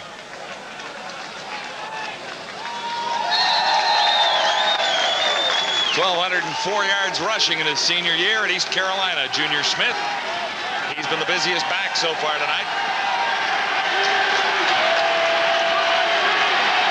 Now at the 27. Ticats defense has to step in. Tolliver stands in, just got it away.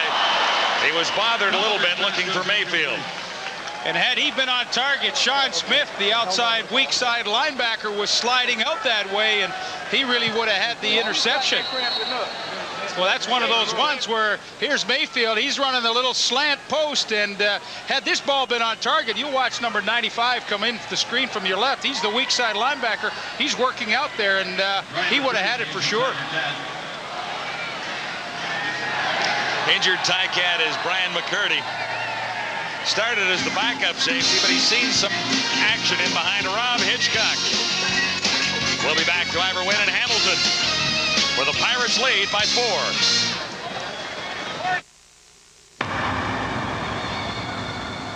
20-foot baskets, 300-point games, 100-yard courts. In the future, athletes will make the game faster, farther, tougher. But today's athlete can choose new All-Sport. Fluid replacement, unsurpassed taste, 4 thirst-quenching flavors. All-Sport is a body quencher. So before it gets to this, new All-Sport, the game will never be the same.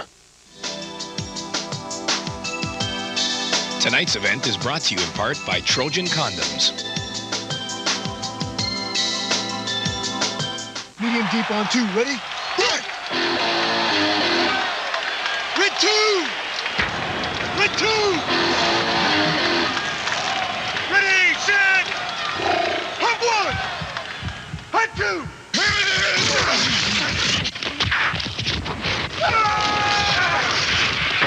Right now at Pizza Hut, order any 2 medium or large pizzas at regular price and get a free 2-liter bottle of Pepsi. But you gotta ask for it. 5:25 to go in the third quarter at Ivor Wynn with the Pirates on top of the Tiger Cats. 17-13. Stampeders still lead the way in the CFL North. Unbeaten in 6, followed by the BC Lions. And the Eskimos, after a big win the other night, at 5-2. Ticats would like to gain a little ground on Winnipeg and Toronto.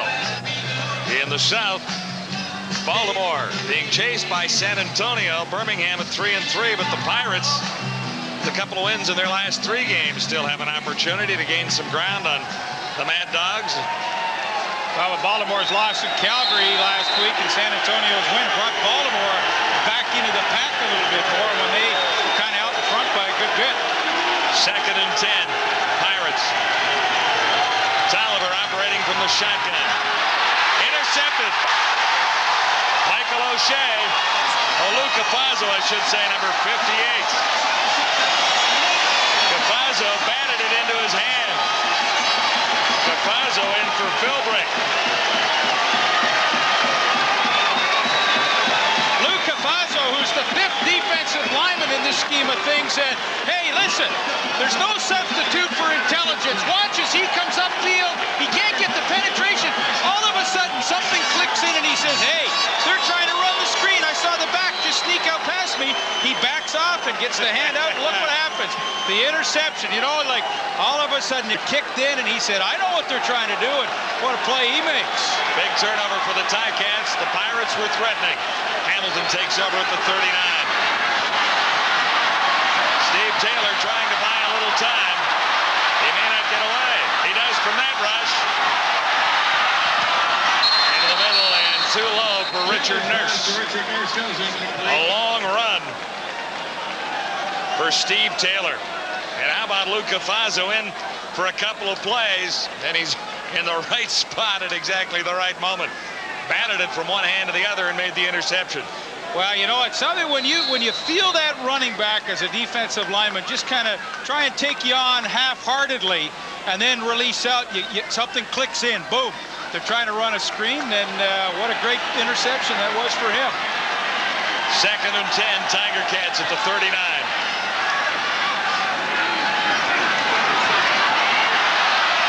Taylor had Lee Knights, and he dropped it.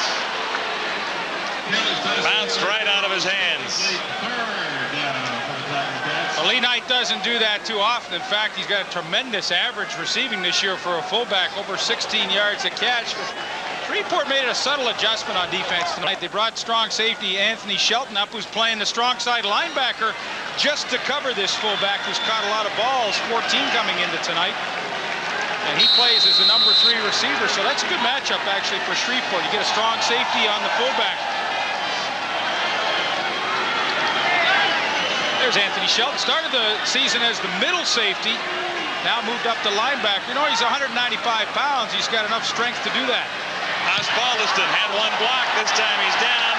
No marker, folks. Basinger draws a penalty inside the 30. 41-yard punt by Paul Osbaldiston. And a couple of Ticats were inside the area, the 5-yard restraining area. No yards. Hamilton, number 7. 5-yard penalty. First down, Shreveport.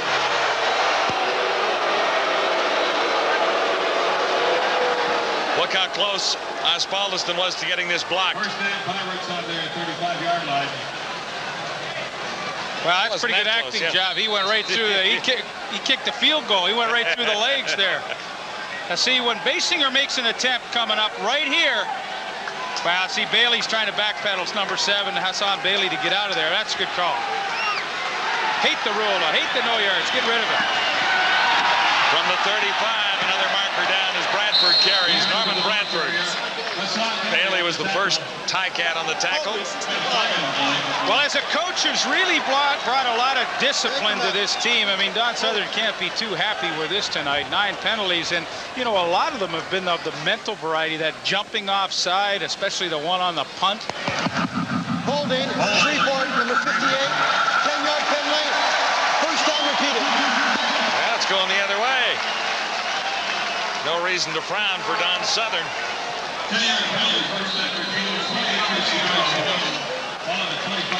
Oh, this is Chuck Reed, the left guard. Now, you be the judge. Did he have the hook out there? Well, I don't think there's any question. It's an interesting story about the U.S. team's offensive lineman in a minute, John, after this play, if we can. First and 20. Tolliver shotgun. Immediately to the out pattern, and another marker is down. We were sailing along with very few penalties. Walker makes the catch. Coverage by Derek Greer. So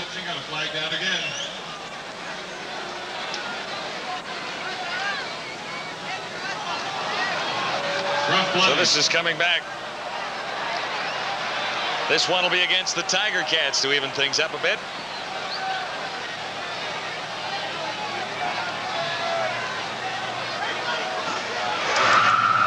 Illegal contact, and now to receiver Hamilton, 10-yard penalty, first down repeated. Didn't give us a number, and Don Southern would like to know who that was called against too. Excuse me, sir. Excuse me. Can you tell me what's going on? First down repeated, 10 yards. 5 penalties for 30 yards against the Tiger Cats. Slowed this game down to a crawl. 2:50 to go till three-quarter time. This is Patton back in the game, and Hassan Bailey made the stop on first down. He'll be reasonably close to the first down. Should be a pretty good matchup in Texas tomorrow night. Stampeders and the San Antonio Texans. This is turning out to be a pretty good team. The Texans, we know about the Stampeders, coached by Wally Buono. San Antonio with a record of 4-3. 2nd and 2 facing the Pirates and Billy Joe Tolliver here. Patton got the call. He was stopped in the backfield, fought for a yard, but I think he'll be short of the first. Sean Smith, number 95, slowed down Patton. Let's see where they'll spot the ball. Here comes Sean Smith, former World League guy, and this is what happens when you come clean. I mean, Drummond drops his head right there, the lead back. See, here's the thing. When they're in that I formation, all you have to do when you play against Shreveport is follow the fullback, and he'll take you to the football every time. And, you know, watching the film, Sean Smith said, hey, if I see that fullback sneaking out on the lead, I know where it's coming, and he just beat him to the punch, beat the block.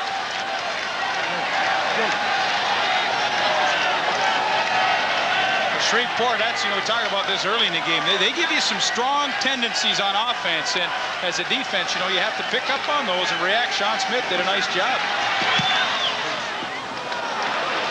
This is coming down to Rogers near the 20. Decent return, stopped by Anthony Shelton out across the 30. 15 yards on the return of 50-yard punts. And they're a little angry down there about something. The far side of the field in the area where Rogers went down.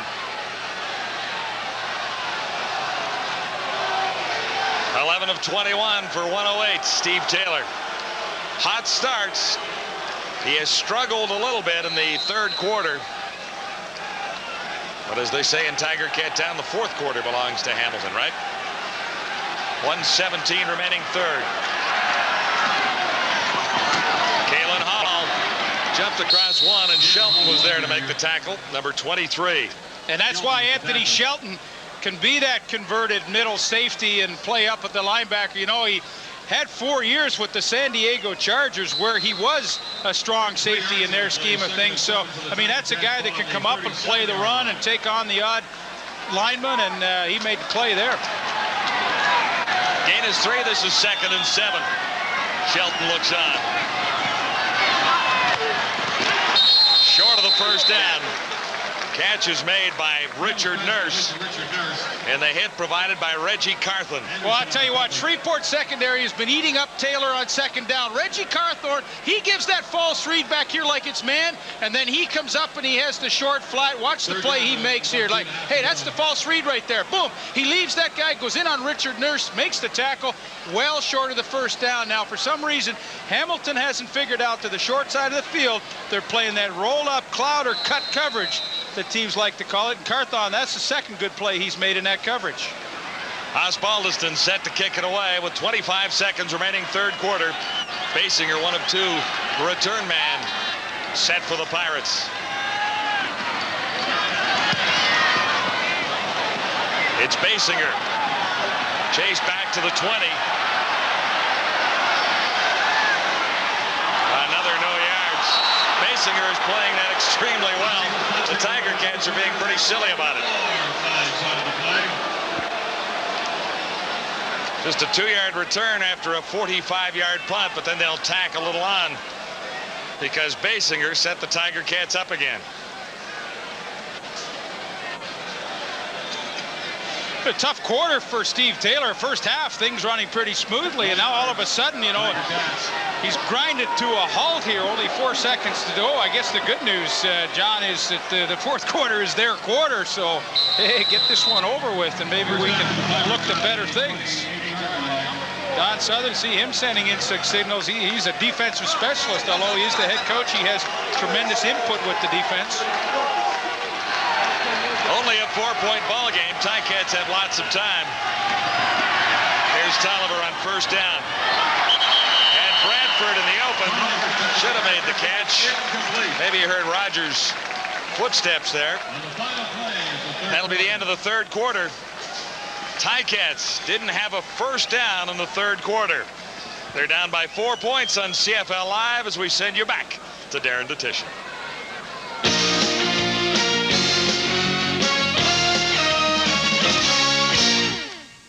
Welcome back to CFL Control. It's a tight one for the Montreal Expos tonight. They're in the city of brotherly love, taking on the Phillies. Mickey Morandini steps up to the plate. Carlos Perez with the start. He'll drive this ball down the right field line, all the way out the wall. That'll score Andy Van Slyke. That makes it 5-4. That chases Perez from the baseball game. Carlos went in with a record of 10-3 and a 3.26 ERA. By the way, Segui did homer his 7th, as you can see, to tie it up at 4. Phillies have jumped ahead now in the 7th inning of play. The Toronto Blue Jays back in action tonight. The Jays taking on Texas this evening, 4-0. Toronto scores 3 runs in the first inning of play. Juan Guzman, by the way, has been placed on the disabled list. Now, tomorrow, you can catch third-round coverage of the PGA Championship right here on the Sports Network, live from the Riviera Golf and Country Club.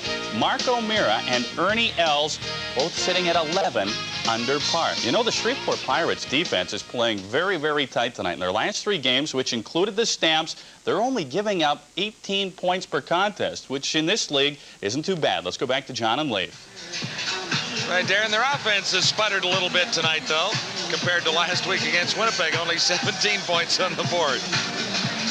Winnipeg game was a little bit different for the Pirates. 115 net yards for the Tiger Cats. First downs, none for the Tiger Cats in the third quarter. 15 total for the Shreveport Pirates. Well, 115 after 3 quarters is pretty abysmal for Hamilton. But as you look at Shreveport, Forrest Gregg has to be thrilled with this, because really defense was the sore spot on his team. He's got some good offensive weapons. They just need a little bit of game time to get gelled together. And well, you know, defense, when it comes up strong, now you know as the team, with their good special teams, you got a chance to be competitive with the other clubs. 2nd and 10 facing the Pirates here and now. Ticats on a 2nd and long situation. Could be coming here. A 40.7% increase in attendance. Tolliver, shotgun formation. Had some early movement and drew a flag. Ticats have really had some difficulties with penalties in the second half. Oh, hang on, it's procedure call going against Tolliver. Legal procedure, Shreveport, number 68, 5-yard penalty, still 2nd down. Donnell Johnson moved a little bit early, and that's what drew the Tiger Cats offside. Here's Donnell Johnson on the left side now. He gives it the little flinch. Yeah. See, you can't miss him at 6'8", 300. He better stay pretty quiet out there. 2nd and 15 now. Tolliver needs the big play here. Swings it out for Bradford. Slowed down and surrounded. Rogers got there first. O'Shea followed up. And now the Pirates will kick it away. We gotta love what Sam Rogers has given this team, because he started the season as the nickelback and then slowly worked his way in nickel situations, played so well that he won himself a starting job. And boy, he gives you that extra dimension. He's extra dimension on returns. Great kick returner where he's going right now, and he's already had a punt return for a touchdown this season. 113 yards against Birmingham. Damn. He can't take this one back 113. Well, you know, at the small rosters, if you can have some versatility, you can have a long career. Winfield joins Rogers back near the 40. And Earl's a pretty good return guy, too. He'll take it himself. Winfield is losing ground this time. He hasn't been running back punts or kickoffs a whole bunch lately. Left it up to the younger guys. Lost 5 on a 45-yard punt. Not bad, 50-yard net. You know, when you have a punter that puts the hang time on it and goes 45 yards, it's a terrific job his cover team did. So Taylor begins back near the 30-yard line at the 31. 12 of 22 for 113. And about half those yards came on an opening drive, if memory serves me correctly. Not quite half, but a fairly good portion. Yeah, and he only completed 1 ball in that 3rd quarter. He'll operate from the shotgun on 1st down. The charge has been on Taylor much of the night. He'll take out. And he gets about 4 yards. Anderson was in on the tackle, and number 64, Ben Williams, wasn't far away. Now, I'm not sure the players get too concerned about these kind of numbers, but Shreveport, this has been their worst quarter. And I'll tell you why. Their defense has been on the field a lot in all the games they have played, and by the time the 4th quarter rolls around, a lot of these big guys are out of gas, and teams roll up the score against them. The gain was 3. Make it 4, 2nd and 6. Taylor, a long way across field. Larry Thompson, the intended receiver, had to jump for it with Jonathan Wilson covering. So more heat on Taylor. He ended up on the turf again. Well, they set trips into the boundary short side of the field, and this is to set up a one-on-one with Larry Thompson. Now, Jonathan Wilson bites initially on a little bit of a hitch move, but boy, does he recover in a hurry. And that's a heck of a job by a corner to recover, turn that head around, locate the football, and make the play. I mean, that was designed simple all the way. That was Larry Thompson one-on-one, and, you know, he just couldn't get past Wilson. Osbaldiston standing at his 20. Covington and Basinger ready to return. This bouncing to Freeman Basinger, and there was no marker down there anywhere. Basinger bobbled it, though, and had to recover in a hurry. Hitchcock leading the tacklers there, along with Blaine Schmidt, a 5-yard return after a 52-yard punt.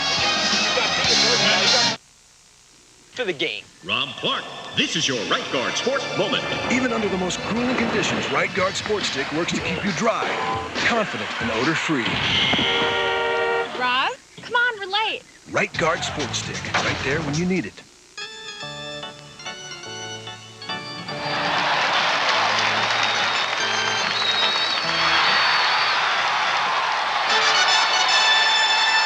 At Mr. Sub, fresh thinking is what we are. Hey, you want to know how to protect something? You wrap it up. You want to protect it? You wrap it up. So, you want to protect it? Wrap it up. Round 10 of the 1995 Formula One World Championship makes its way to Budapest for the Hungarian Grand Prix. An informative pre-race show ignites the action, followed by the Green Light Live, Sunday morning on Real TV TSN.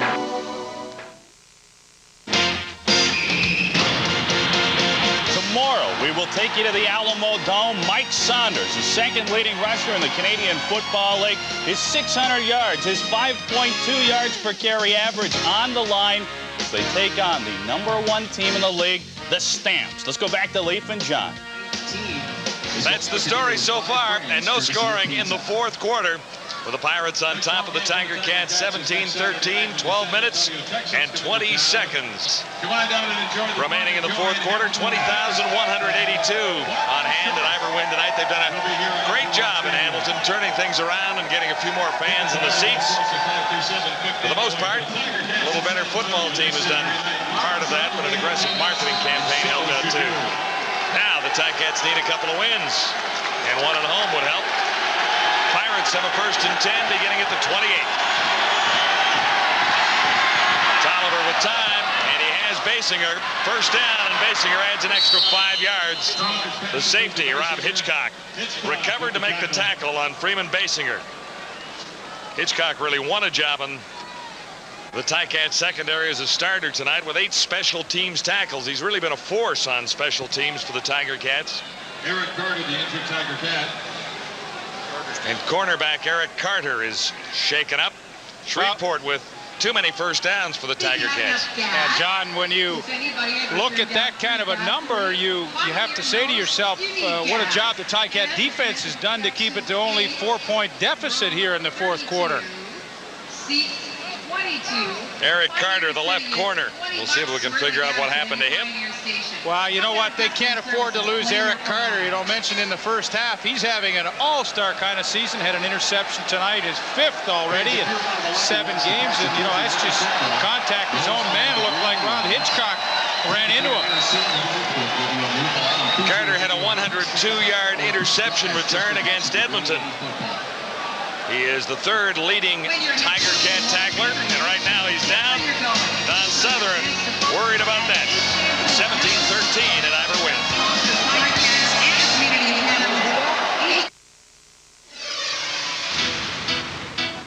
The Canadian Football League 1995 Facts, Figures, and Records Book.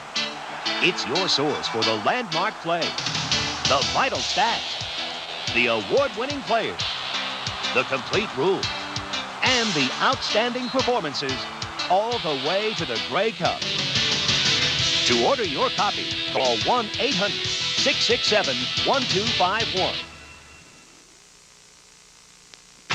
Face it, shaving is a pain. It strips away the skin's moisture, leaving it hot, dry, and burning. But now there's proof you can take the heat out of shaving with Sensitive from Old Spice. It's the one with cooling sensates, an invigorating blast of real refreshment that cools skin scorched by shaving. Prove it to yourself. Try Sensitive from Old Spice. It's more than a great scent. This is a cooling blast of real refreshment that takes the heat out of shaving.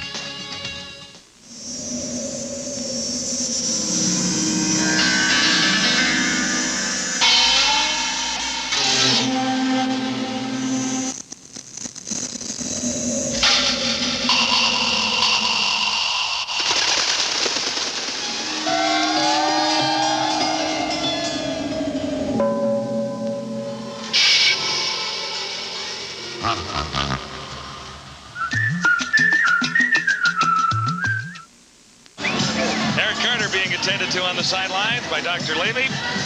17-13, the Pirates have the lead on the Tiger Cats, and watching this second half so far, the Pirates should be leading by a little bit more. Ticats haven't really done anything. Well, the Ticat offense has put a heck of a lot of pressure on its defense, making them be on the field an awful lot longer than you know they want to be. 1st and 10, Shreveport. Billy Joe Tolliver finds Walker, and Walker finds a first down. He's out across midfield, stopped by Hassan Bailey, number 7. O'Shea on the tackle. It's a good first down play for Billy Joe Tolliver. Back to the short side of the field. A quick screen to Wayne Walker. And well, you talk about a burst from your wide receiver. Watch the first 2-3 steps by Walker. Boom. He is in full flight in a hurry and awfully close to that first down. But nice high percentage pass. And, you know, you never know with a guy like Walker, a block or two, and he can break something like that. Not quite the first down. It'll be 2nd and inches for the Pirates with 11:31 to go, 4th quarter. Shreveport on top. 17-13. Well, you know, Shreveport's had some success in the first half with their play-action passes, freezing those Hamilton linebackers, and, you know, not unlike Hamilton did. It's a pretty good shot for Billy Joe Tolliver if he wants to take a bit of a chance. You suggested that Steve Taylor do that. He went for it, missed the pass, but got the first down on the next play. Well as Tolliver's quarterback sneaked it tonight for first downs, you know, you might want to take a shot here. 2nd and inches. Little play action, and he does get the first down as Bradford takes a little swing pass. Sean Smith made the tackle, 95 from behind. And this is the perfect call when you got 2nd and inches to hit your back, because you know what? Hey, the look has always been the lead play. Hey, well, how about Bradford? He fakes that lead and gets out in the flat, and, you know, that's a lot of pressure on the linebacker. Sean Smith, he can't even stay close to him. That's a great call. From the 43, Tolliver and the Pirates 1st and 10 again.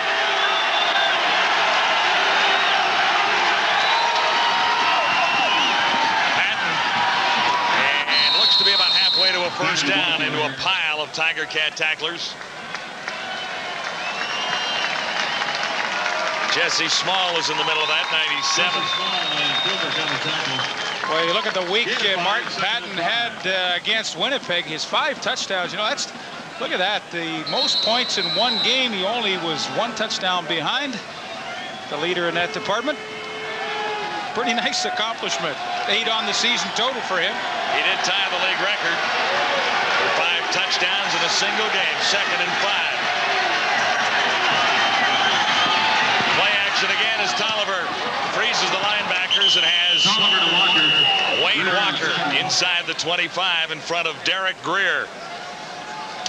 This is a good drive by the Pirates. On the 23-yard line. Well, the concept is good for Billy Joe Tolliver. I mean, here's Wayne Walker. Now, you look at old Derek Greer up at the top here. He's given a pretty good cushion to Wayne Walker, respecting that speed. And, you know, at some point in time, he's thinking, hey, they're going to try and get Walker deep. So he's playing off so far. The play action gives a good throwing lane on the hook. And Billy Joe Tolliver has worked this kind of play to a tee tonight. Pirates on top by 4. With another first down here. Junior Smith is stopped. Slowed down by Sean Smith, number 95. But you know, that's the style of offense that a Billy Joe Tolliver coming from the National Football League is really comfortable with. A pretty solid running game. They're getting close to 100 yards on the ground tonight as a team, and then mix in that play action with it. And, you know, that's an offense that would be very comfortable for him. Not much for Junior Smith there. Actually, he lost a yard, or about a half a yard. 2nd and a little better than 10. Anytime that Shreveport's over 100, you know that's really given their offense more of the balance that they need. Markers are down, and play whistle down. Violation against the Pirates. Billy took a little too long, Leif. Time count violation, Shreveport, number 11. 5-yard penalty, still 2nd down. So make it 2nd and 15. 5-yard penalty, 2nd down repeated. 15 yards to go. Pirates have not been able to hit the end zone in the second half. They have come up with a field goal. Led by 1 at halftime. Leading by 4 right now.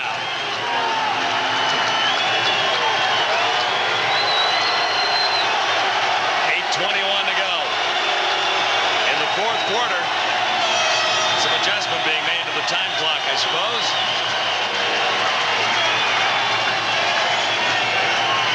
Pirates and the Ticats both looking to make it 2 wins in a row.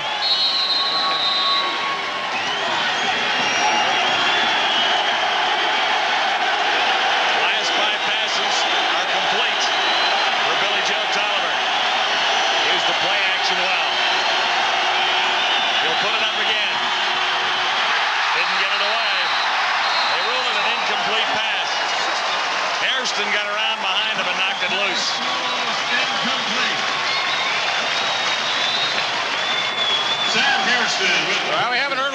much from Samuel Hairston tonight, but it's just a good rip right up through the shoulder. Get that left arm up underneath. Watch the rip here. Now, boom, get that right arm underneath over the top and watch. Just as Tolliver wants to let it fly, Samuel Hairston gets the tip. He was definitely in the throwing motion. Boy, that good left arm right up underneath the tackle.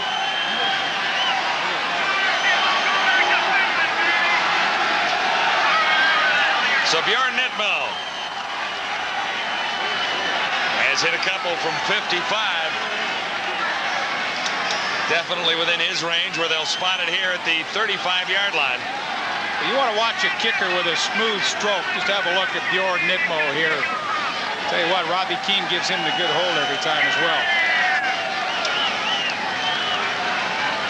Forrest Gregg talking about the clock. There was an adjustment made. I think when old Forrest looked into the box of chocolates tonight, he got the team that he wanted.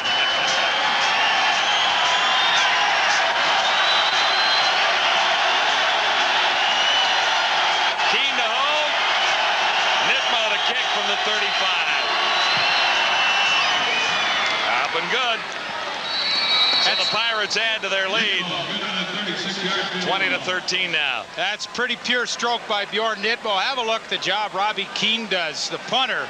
I think it's a good idea having that punter. You know, a lot of teams use quarterbacks, but sometimes mentally they're not always into holding. Hey, this is Robbie Keane. He loves doing this. Nice soft finger on it. All right, Forrest, what do you think? All right. Monday the 14th. Sneak away for the Pirates have managed only 2 field goals in the second half, but it's enough for a 7-point lead on the hometown Tiger Cats. Cheese, tart, and dinner.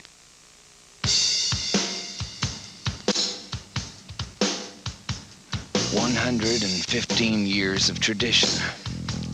One distinctive recipe. 0 preservatives. Too smooth for words. 100% Canadian brewed. 5% alcohol. Equals 1 good beer. Is all we do, 'cause this bud's for you." Dear Dave, after session last week, we had your new smoky bacon cheeseburgers. One bite and we said, man, whoever made this has paid his dues. 3 strips of hickory smoked bacon, processed smoked cheddar with that sauce, all on a 1/4 pound of fresh ground beef with sauteed onions. Dave, it was so delicious, Lucille and I played a whole set of Lowdown Blues. Your pal, B.B. King. Dear BB, keep smiling. You'll beat those blues yet. Try Wendy's new smoky bacon cheeseburger. Reason for worry for Don Southern at the Tiger Cat bench, down by a touchdown, but more importantly, they haven't scored any points in this half at all, and they haven't moved the football. Just 6 points on the board, a couple of field goals by Nitmo. 8-0-0-2-9. 5 passing yards for the Tiger Cats, 7 rushing.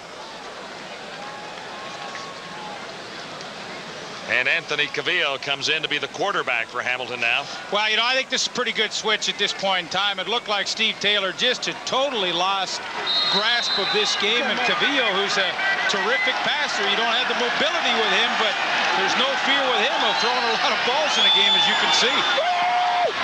And the first is a pass to Kalen Hall, spinning out of the backfield and then spinning to the ground.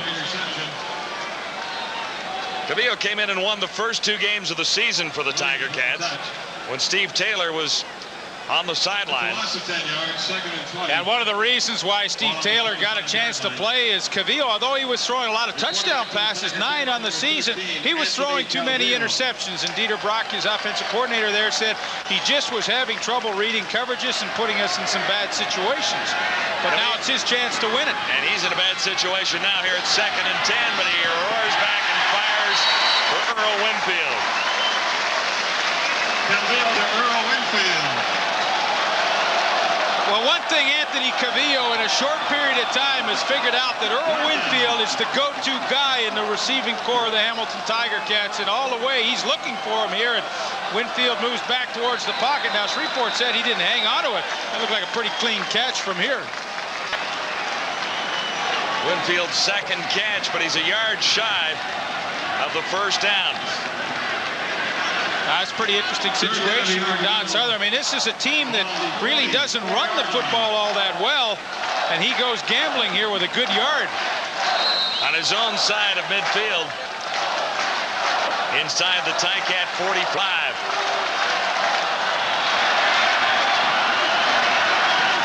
Big gamble here, third down. It looks like a long yard from here. And Derek McAdoo should have the first down. Ron Perry made the tackle. McAdoo kind of the go-to guy when you need a yard. You know, and Ron Perry at 6'2", 235, he had a chance to nail McAdoo right in the hole. Watch how he fills. Sometimes you can't get anybody out on a linebacker. Now, he is there to meet the play, but to McAdoo's credit, he puts enough shoulder pad into Perry to get that first down. Ticats get the first down. First down of the second half. Gavillo at the controls now, shotgun. Rifles another one for Winfield. Inside the 45. Will White made the tackle. Up from his free safety spot, Winfield has another 24. And what I like about Anthony Cavillo, you see it right here. He reads zone right away, so now he's got to put it in the lane. See, he put it in the open lane knowing that Winfield's going to go in there and get it. Winfield reads zone. Now he chokes the motor down, sits in that lane. That's a perfect strike. Boy, Cavillo's come in and changed the flow of this game in 2 pass plays. Completely. Couple of first downs back-to-back. Ticats heading toward the tie, they hope, down by a touchdown. First down, Hamilton. Shreveport 41. This is Kalen Hall. Tripped up by number 34, Ron Perry, who got a hand in there and slowed Kalen Hall. Gain about a yard. Gain of a yard, second and 9. That's a guy you can't afford to have out. You're in the stretch drive here, under 5 minutes to go in the game, and you got your #1 weapon out. And he's holding his right knee, which is not good news for a running back at any time. See the right of your screen, and Perry gets the arm in there, and looks like maybe Kalen Hall jammed that left ankle into the turf. Another good look.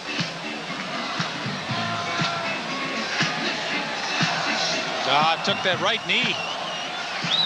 I was looking at the right knee, and you're saying left ankle. You had me confused there. Jammed that left ankle as he tried to spin back inside. But Hall in a great deal of pain down there near the 40-yard line. Don Southern with 4 minutes and 54 seconds to catch up to the Shreveport Pirates. First downs, first quarter 8, and there have only been 4 since then. But you know what, John? I mean, all that doesn't matter a heck of a lot if they scored a touchdown here and tie it up, and somehow Don Southern's team goes on to win this game. All those stats go right out the window. Now, you happen to lose the football game, they look at all those stats a little then more you go back tomorrow. and you go back and you say the second and third quarters killed us.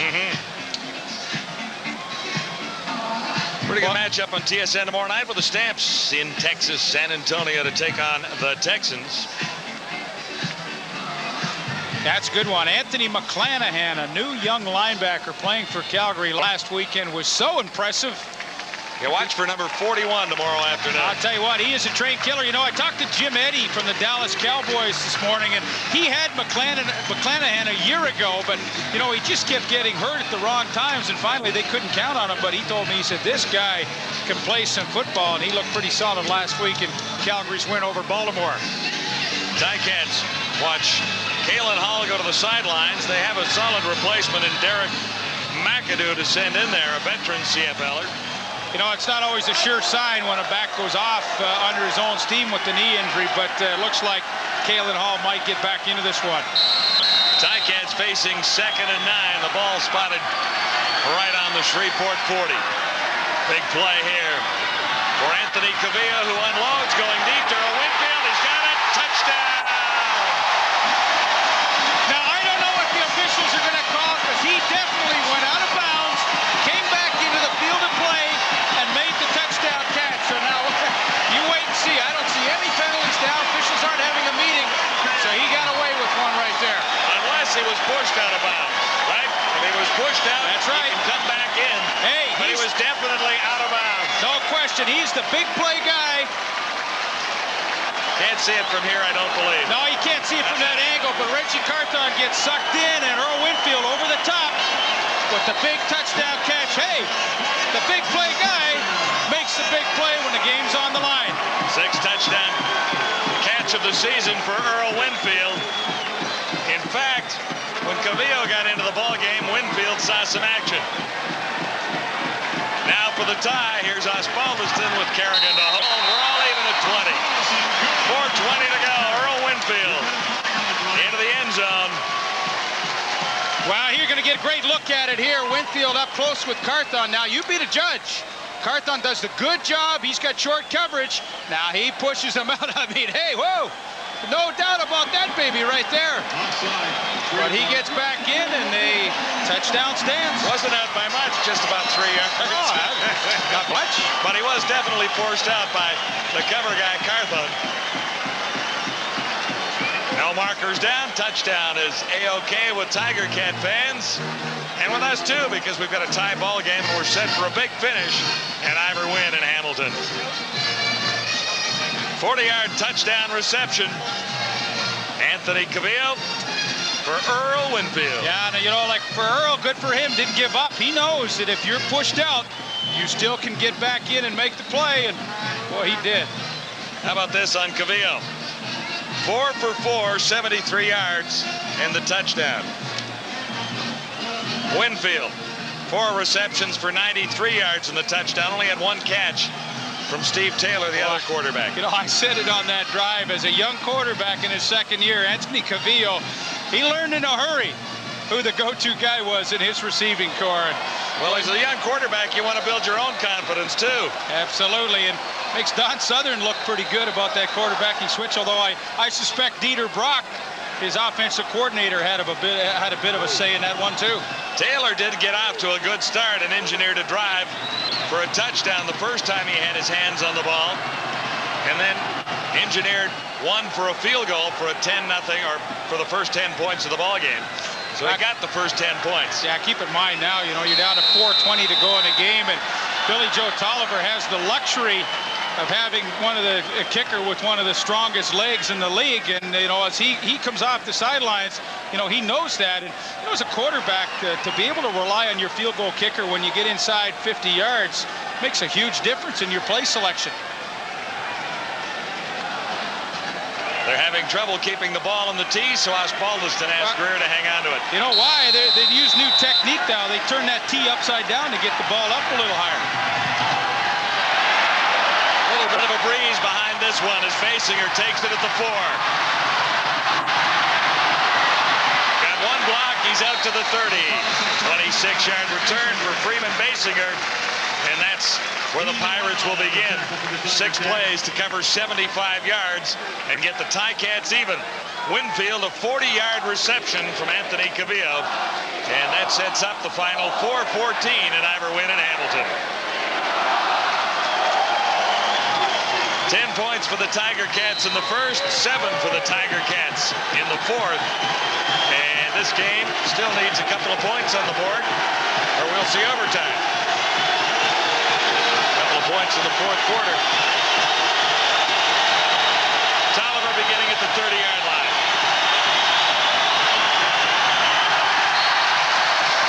Patton for a couple.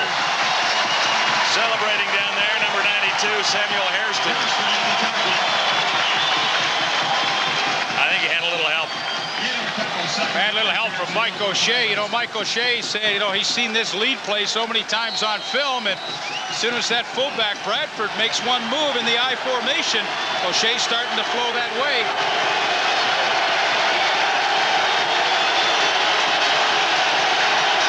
Second and 7.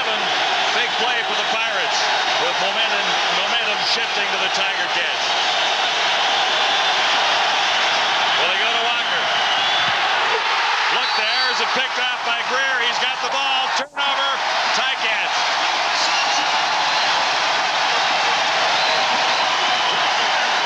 Derek Greer into the end zone, but that was just for celebration's sake. He will have the interception. interception. Well, you know, we talked about the two corners for Hamilton. I mean, these guys are tough. Hey, this is situational defense. He's thinking 8 yards. That's probably pretty good for Shreveport to try and sneak it out to Wayne Walker. So look at that back pedal. As soon as Walker makes that speed turn, boom, Derek Greer's off like a shot, cuts in front, and gets the big pick, his 4th of the year. And boy, when you play against Derek Carter and Derek Greer, the corners of Hamilton, you better be ready as a wide receiver to run some serious patterns. He was definitely gunning, and now Cavillo lost the ball. Costly error by the quarterback with Alex Mash right on top of him. But you know what I like about Derek Greer? I mean, here's a corner that's thinking the situation. Hey, 2nd and 8 deep in their own end, late in the game. They're not going to be throwing over the top of me. They're going to run a possession-type route. And he had a good break on the football as soon as Walker ran the speed turn, and that's a heck of an interception. Ticats have an opportunity. And in the end zone, that's the girl who Greer gave the ball to. Okay, I don't see much in here, just kind of flakes. There's nothing wrong with flakes per se. You know, flakes can be very useful when you're making a meatloaf or your bread and fish. Anywho, I'll give him a go. You know, just a little skosh, okay? Because I had the cupcake and the... Ooh, you know, hold on. They are, you know what they are? They are tasty. They are crispy and they are crunchy. Kellogg's Corn Flakes. Kellogg's Corn Flakes. Oh, boy. That's a hoot. Taste them again for the first time. Boy, we sold sweepers to places like Kuwait. We sold sweepers to Japan, Taiwan, Australia, Mexico, Sweden. I'm an accountant, so I know about costs, and any places that we can look at to save costs, we're going to do it. Advantage Savings Plan is certainly one way that we can do that. We were spending $1,500 a month. Cost went down to $800 a month. What it allowed us to do is contact more customers and to have more contact with our existing customers. Derek Greer just grabbed his 4th interception of the season to give the Tiger Cats a chance to take the lead as he headed to the end zone late. And a special friend down there somewhere to give the football to. That's good. I like this kind of stuff. You know, hey, club won't make him pay for that one. All right. Oh, I love it. She's got 2 of them. Oh, my gosh. What a beautiful picture. She's got the regulation one and she's got the mini. She's set. She'll be popular at the playground tomorrow. What a sweetheart. Meantime, Ticats lost 7 on the previous play. Cavillo faces 2nd and 17 here. Looking deep, looking for Winfield. He's got him.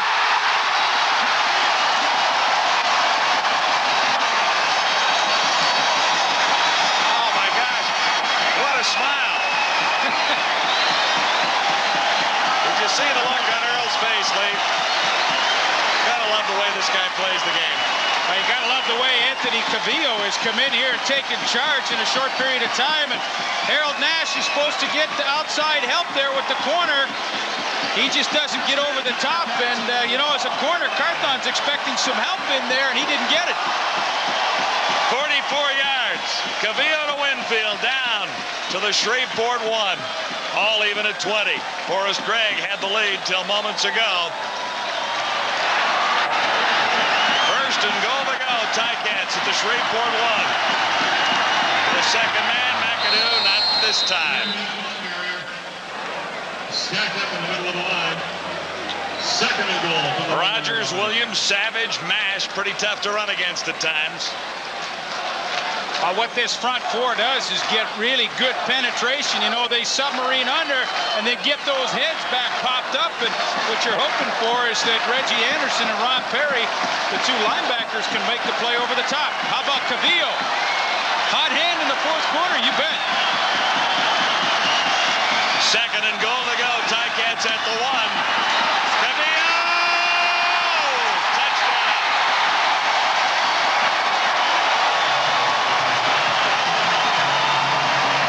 Great call. All alone out there.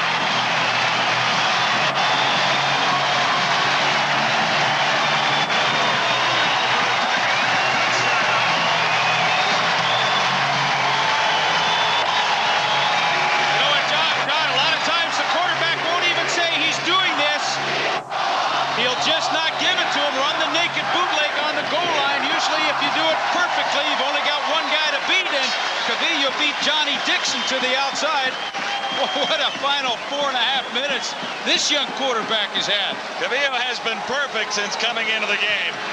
Picked a pretty good time to score his first rushing touchdown. One carry for the touchdown from the 1-yard line, but perfect passing. Once to Winfield in the end zone, once to Winfield down to the 1. And the Ticats have the lead at 26-20 right now as they discuss this convert. They haven't put the convert up on the board. Options being discussed down there with referee Ken Lazarick. 2 new players, Shreveport, 2 flying. Make it 27 now. John, when you run a play like this, you have to have your offensive line be pretty good actors, because this is the guy you want to beat. Johnny Dixon, you want to get him to come down inside, and then you run that naked bootleg back out to the side. And, you know, if your offensive line, hey, that's a good charge. They sell that run look. And now Johnny Dixon says, uh-oh, I'm in trouble. Puts the brakes on, but there's no way. And I mean, we're not talking a fast quarterback here in Cavillo, but he's been hooked so badly to the inside was Dixon. He had no chance to get. That's a great call. Well, you don't think he's feeling pretty good? Lost his starting job. Now he comes back in 5 for 5, throws a touchdown pass to Winfield, scores a rushing touchdown on the bootleg, and has given his team a 27-20 lead. Taylor might have come back and taken the starting job away for 2 weeks in a row, but they haven't really put Cavillo on the back shelf. They've enjoyed the competition between the 2 quarterbacks, and tonight it's worked pretty well for Hamilton, 4th quarter. I think you make a good point there. I mean, both quarterbacks are going to see a lot of playing time before this 18-game season is done. And this is Basinger. There's lots of time left with 1:53 to go, 4th quarter. Solid tackle by Dean Noel, catching Basinger from behind. Well, Cavillo watches, not unlike a golfer on the 18th hole with a little bit of a lead in the clubhouse. Well, in just 5 completions, he was able to surpass his buddy Steve Taylor. And well, there's Steve Taylor on the left, and you know, knowing Steve the way I do, he's just as happy for Cavillo as Cavillo is for himself. Now the quarterback in the spotlight is Billy Joe Tolliver with 1:50 to go. He needs 7 points for the tie. Beginning at the Shreveport 28. Tolliver takes off, first run of the night. He's got close to 5 yards. And that's what that three-man rush and 9 men dropping off in pass coverage will do to a quarterback. I mean, they squeeze down all the lanes, and Billy Joe Tolliver really had nothing he can do. I mean, hey, there's Philbrick on the nose. You're only rushing 3 guys. Heck, sometimes the quarterback's got to run, but they have a lot of yards to go before they can score a touchdown to tie this one up. And Hamilton's defense would love to see Tolliver keep doing this. Gain of 6. This is 2nd and 4 as O'Shea and the Ticats defense tries to stop Walker. He got away from the first tackler and away from another one for a big Shreveport first down. Greg Lane over to make the tackle, number 14. Looked like they should have had Walker stopped, couldn't do it. Well, Don Robinson, the inside halfback, had a great shot, but give Wayne Walker credit. He made him miss. Nice night for Walker. Closing in on 100. 1st and 10, Tolliver lost the ball. Ticats may have recovered. It's Jesse Small knocking it out. And the Ticats will celebrate a fumble recovery. Mike Campbell. This is unbelievable. I mean, you're only rushing 3 people, and watch the effort by Jesse Small. He's got that speed and leverage coming hard off the outside. Here he is. I mean, only 3 guys, and he beats the block. He gets the fumble, knocks the ball loose from Tolliver. You know, he's working against Donnell Johnson. Poor footwork by Johnson allows Small to cut inside, and wow. You know, these old tackles for Shreveport, they got to get better inside position. You can't let Jesse Small do that to you. Cut inside. Mike Campbell, the recovery. All right. Now all you got to do is just wind that clock down. 1:10 on the clock.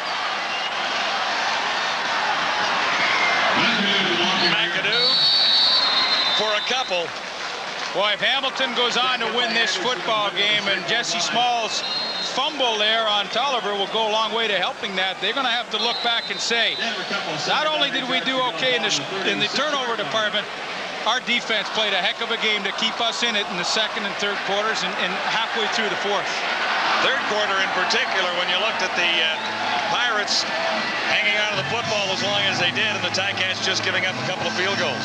Well, when you look at the tradition of the Hamilton Tiger Cat Football Club, it's always been predicated on solid, tough, mean defense. And, you know, tonight's no different than the history of this ball club.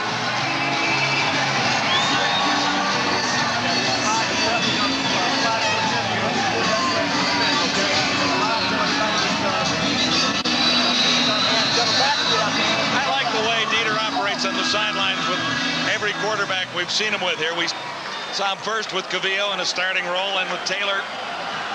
Well, you know, you look at this coaching staff in Hamilton, it's not unlike a team that blends in young guys with veteran guys, and Dieter's a young coach that's going to make a terrific contribution here. Minute and 3 to go. You know, you throw in a young receiver coach like Terry Greer, who had an illustrious career in the CFL. There's Dieter Brock. You got Urban Bowman and Don Southern, veterans, John Salavanis, their line coach. I mean, this is a lovely blend of a coaching staff. Well, and bringing the youth in and Dieter Brock in his first professional coaching assignment along with Greer, I mean, it likely changes some things in the coaching staff, and the older guys, Southern and Bowman, have been around and seen it all. These guys are adding a wrinkle or two and likely some enthusiasm. It shows you the respect Don Southern has for his offensive mind as a rookie coach. He gives him the offensive coordinator spot. Osbaldiston will try and make it a 10-point advantage. He's got it.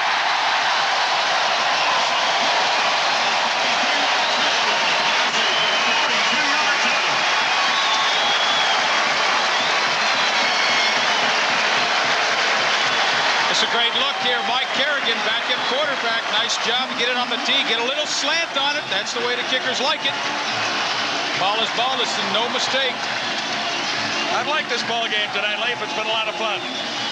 That's a big kick, you know, 41 seconds to go. Now you put Shreveport in a two-possession kind of mode here. Need 10 points for a tie in 41 seconds. 1 touchdown, 1 field goal.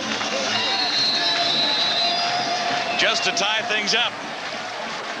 Ticats really living up to their fourth quarter heroics, aren't they? Really a very slow third quarter. Cavillo comes on. Engineers 2 touchdowns. Billy Joe Tolliver over the middle. Basinger couldn't hang on. And they knocked the shoes right off of Basinger.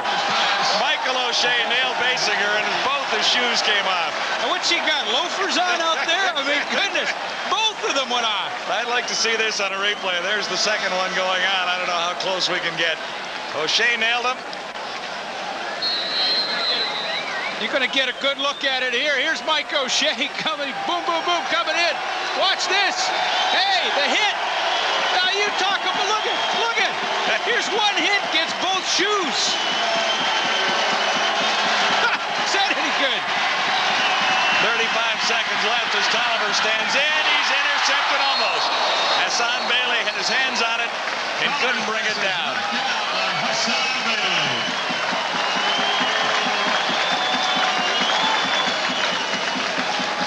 He might have winded himself landing on his back coming down on the turf. Well, that's just a tough spot for Tolliver. You know, only rushing 3, dropping 9. The linebackers, strong side linebacker Hassan Bailey just gets those deep drops, and to get it into that 12 to 15 yard area is almost impossible.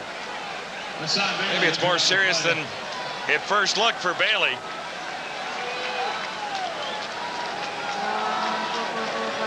Well, Don Southern's the head coach, but defense is his specialty. Defensive coordinator for so many years. Calgary Stampeders, Hamilton Tiger Cats, Ottawa Rough Riders, Edmonton Eskimos. Hall of Fame. Could have made it as a player and a coach, I would guess. You know, it took him a long time to get a head coaching job, and I think partly because he wanted to pick the right situation. And this was a team with pretty good personnel, and the only way they were going to go with the right kind of coaching and a few free agents was up. So he came in at the right time, and this is a football team that's going to get better and better each week. He's made a lot of changes. It's a pretty youthful defense playing very well. 30-20, Ticats in the lead. Tolliver. And that was Eric Carter going after the ball. Looking to fatten the statistics just a little bit. Carter had an interception earlier. Now, you don't think Don Southern's into this game? You know, he can feel it. Hey, we're going 4-3. We're over 500. Yeah, all the way. The only thing's missing now is that Gatorade bucket. And Don looks like he could use a little shower right now. What's interesting is Southern's first win as a head coach in the CFL came against the Shreveport Pirates when he took over last year.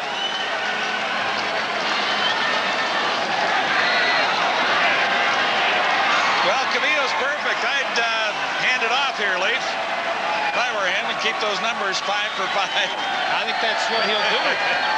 Or do this. Or do this. Cavillo down in 1D. 5 for 5, 117 yards. And he engineered the comeback. Ticats were down by 6 when Cavillo took the field. Well, John, you look back at this game, and so many things could decide the outcome of it. You know, you have to look back and say Hamilton's defense hung in long enough when time of possession was hugely in favor of Shreveport. But you look.